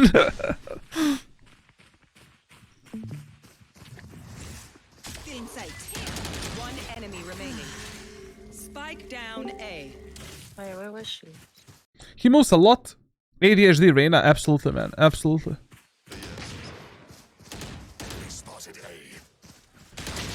Okay. Okay. Okay, listen. When it comes to using the layers, like basically, when you're using holy lolly, Valorant indie dev company, you know, servers running only 1 hour 30 minutes.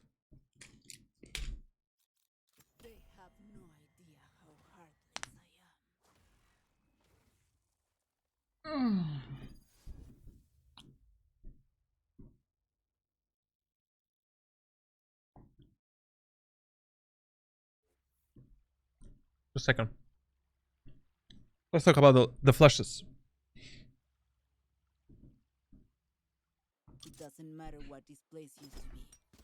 No, it's just another graveyard. My ult ready. 30 seconds left. Okay, using the Reyna layers. Now, if you're engaging the enemies, in a medium or close range gunfights, you always want to use your layers on the opposite side from which you're engaging the enemies downwards. So basically, if I'm fighting the enemies here, that are in this area of the map, I want to engage them with this type of a layer and this type of a peak. Because that layer is going to be 10 times harder for the enemies to destroy and flick back onto you rather than doing a layer like this. Because this layer is at the head level of yours and the enemies. So if I'm this Phoenix, I can easily do this and then switch onto you. Or continue my spray onto your head. So you never want to use your layers at the head level of enemies, or your head level, when you're engaging the enemies in a close range and medium range gunfights. And usually if you're behind some kind of a cover, you want to use the layer in the opposite direction from which you're engaging the enemies, so it's harder for the enemies to flick towards you and towards the layer. Now, if you're engaging the enemies in an open space or long range gunfights, usually the best idea is to engage the enemies with the highest layer possible and essentially just popping it up. Basically, if I'm going through the main area of the map, this layer is better rather than this layer or some shit like that. It's much harder for the enemies to kill, and it's always gonna be in the, you know, like in the vision of enemies that are defending that main area of the map. So these are the layer rules that you should essentially use. Now, let's say I'm fighting the enemy around the bomb site here. So I'm here. I'm here, and the enemy is there.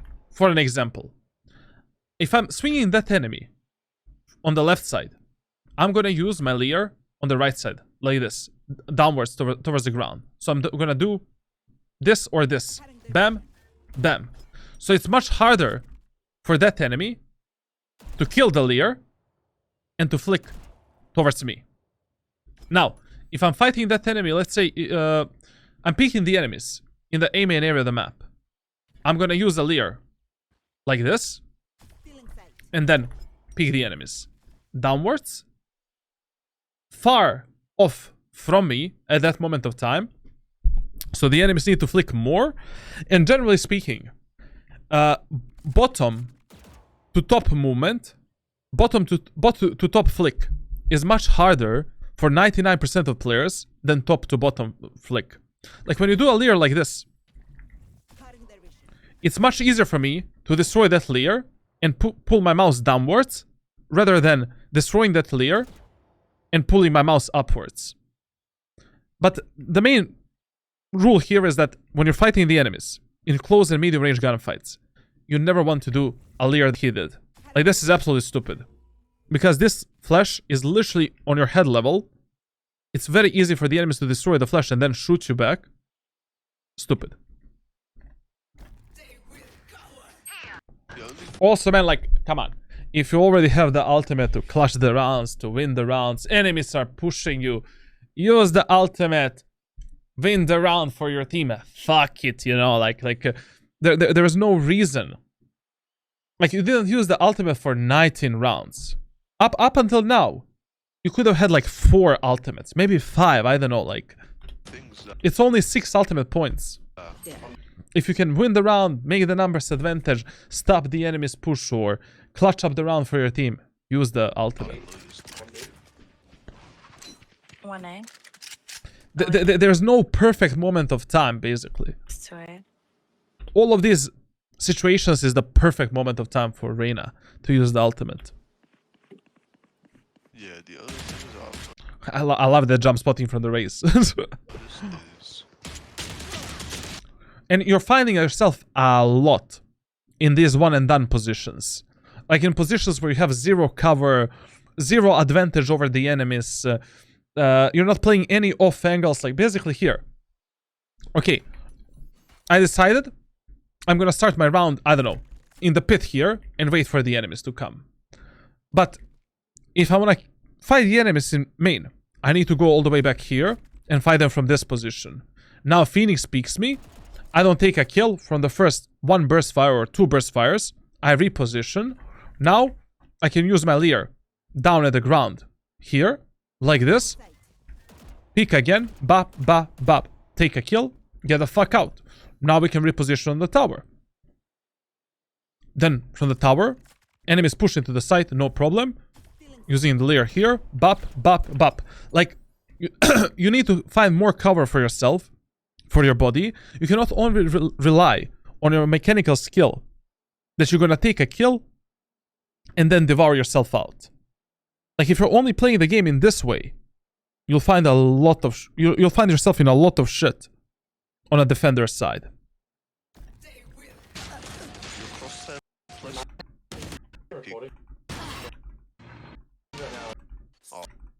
Ollie. Your biggest adjusting your crosshair placement to like your level. Wait. Is this guy coaching him? There you go. No. That's Ollie's job, bro. Ollie.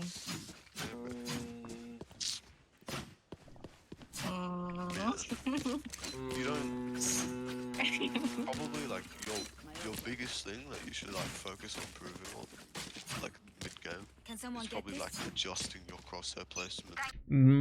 Bro, crosshair placement is not the problem there. Like, the fight that he took, or she, I don't know, like, is terrible. Like, literally, you know, you need to play more off angles, find more safety for yourself. Like, the first fight that you fight cannot always be angle where we're committing ourselves to a 50-50 fight. And where we are disregarding the enemy's utility usage. Enemies can pop flash us, use the, you know, use the dog, use a recon tool. 5 enemies can swing us in the same moment of time. Like, you cannot only play the positions where, you know, you either win a fight or lose the fight and that's it. Like, the more fights you fight on a defender side, it's better for you. The more angles and off angles and on angles that you abuse, it's better for you. Reset yourself more. Find more safety for yourself. Hold tighter angles.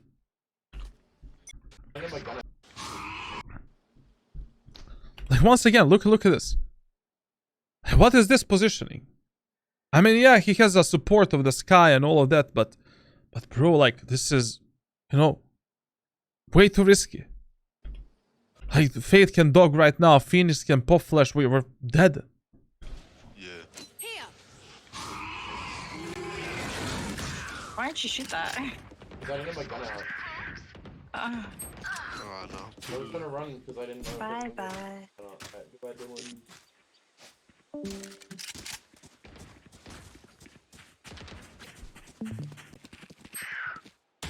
Wait, they're coming up now.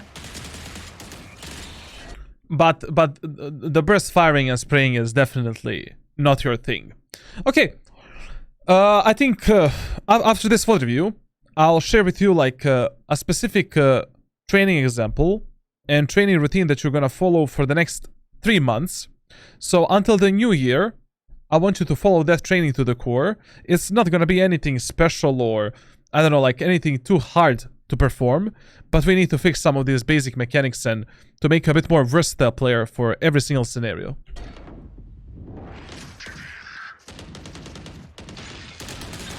Versatility in gunfights and generally like in your gameplay is what you're missing a lot.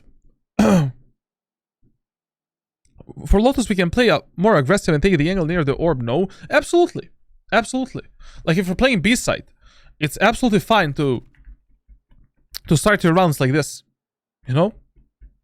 Or to hold this narrow angle. Or to maybe play behind the box. If you already notice that enemies are not clearing the box and you're playing Reyna, wait for the enemies here. Try to catch them. Ba-ba-ba-ba-ba. Devour. Dismiss. Now go out. But starting every round, you know, here like this, playing in the middle of nowhere like this, not really good. You know, like, get the early information, punish the enemies more in the main areas of the maps, of course. I've explained this in the videos that I've shared with this guy. Spike down A. Cutting their vision. Spike down A. Cutting their vision. Okay, this flash was okay. That flash was fine, like, I mean, but to be honest, you need to take into account, you know, that this jet can also be deep down there. So if I was, like, whenever you're doing a layer, you want to ask yourself, will you catch all of the possible angles where that enemy can be at that moment of time? So basically here, we need to take into account that the jet can be holding literally this angle. So the only layer that's gonna work for us is this, to cover that angle.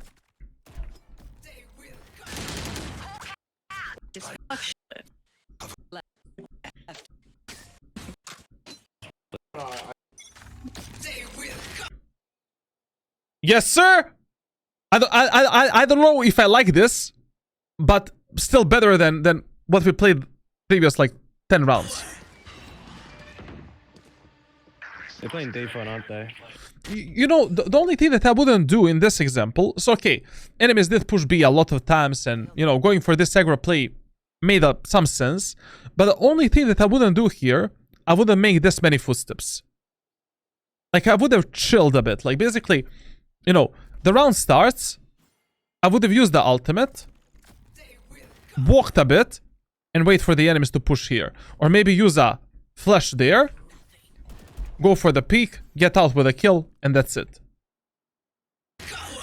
Like, if you make this many footsteps, I mean, right now, enemies can kinda hide, you know, behind everywhere, basically, and just wait for you to push them.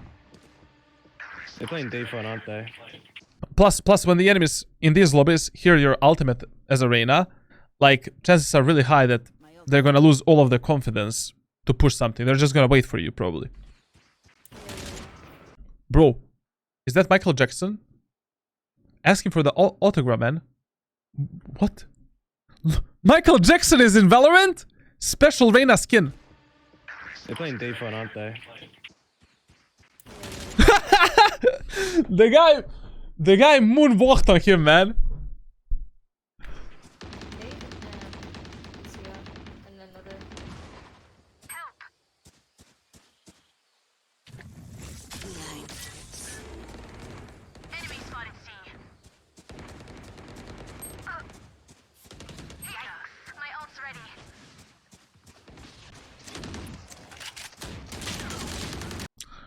Actually, I realize right now why you don't use the ultimate. I mean, with ultimate, you cannot really go for the one tips, you know? With ultimate, we need to burst fire and to spray. And that's not really your thing. So maybe that's why you don't have the confidence to use the ultimate. Like, you're not able to control the weapon when using the ultimate. Okay, interesting.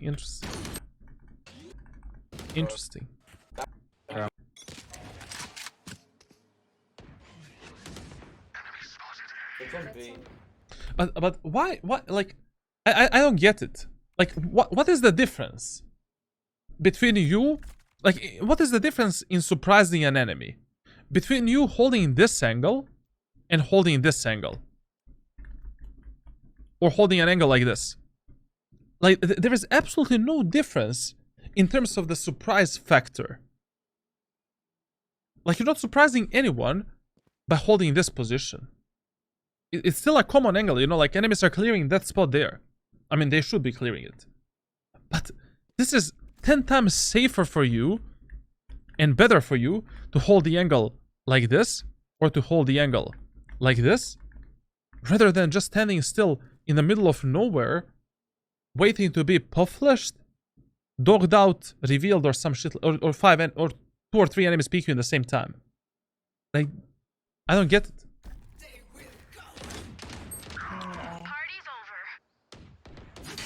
Wait, there's one C.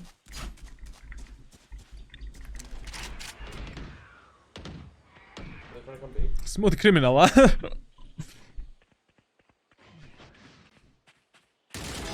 Shoot.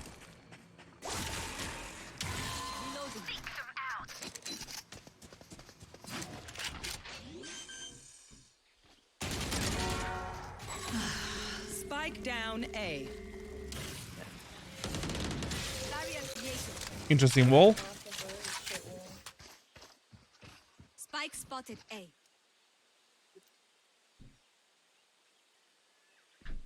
One enemy remaining.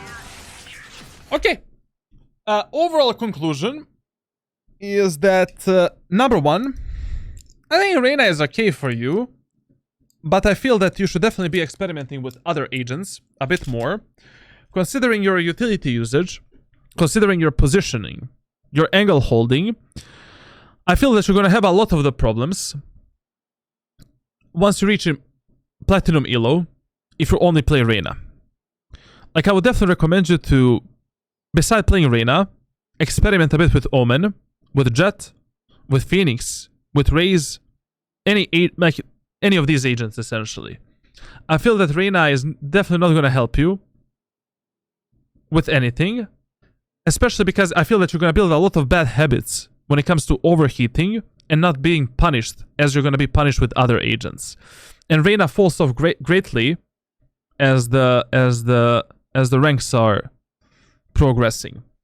Also, someone like Chamber can be very, very beneficial for you, because with Chamber you can also be aggressive, but then you need to reset yourself for the fights more, which you're not doing with Reyna at all.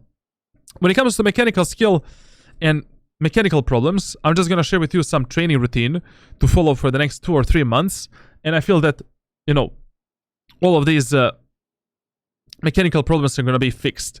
When it comes to your game knowledge and map knowledge, it is really poor. I feel that you're not putting any focus on what's the best thing to be done on the map or something like that. Like, I would heavily recommend you to, like, I have 63 VOD reviews that I did on my second YouTube channel. I recommend you to watch all of them, because on all of them I explain the maps a bit and how to play on a specific map and what's the best thing to be done in the first, second, third, fourth round, etc, etc. Anyways, you're a tier 3 Discord sub on my Discord server, so you have the access to the ranked playbook completely that I made on Jett and Omen for now. And in the Jett playbook, I explained every single map in depth regarding, what you should be doing on the map, how you should be playing it, how you should be thinking on the map, and I feel that is going to help you a lot with your game decisions and game knowledge in general. And when it comes to everything else, I think we covered it quite in-depth in this VOD, but to be honest, this VOD review was one of the boring ones, because it's Reyna on Lotus and Silver. And other than that, we'll be discussing, everything else through the private messages. Okay, subscribe on my second YouTube channel, and join my Discord server for private coaching. My private coaching is much better than this. This is just a basic VOD review, like basic stuff left and right, basic recommendations, and that's it for this VOD review.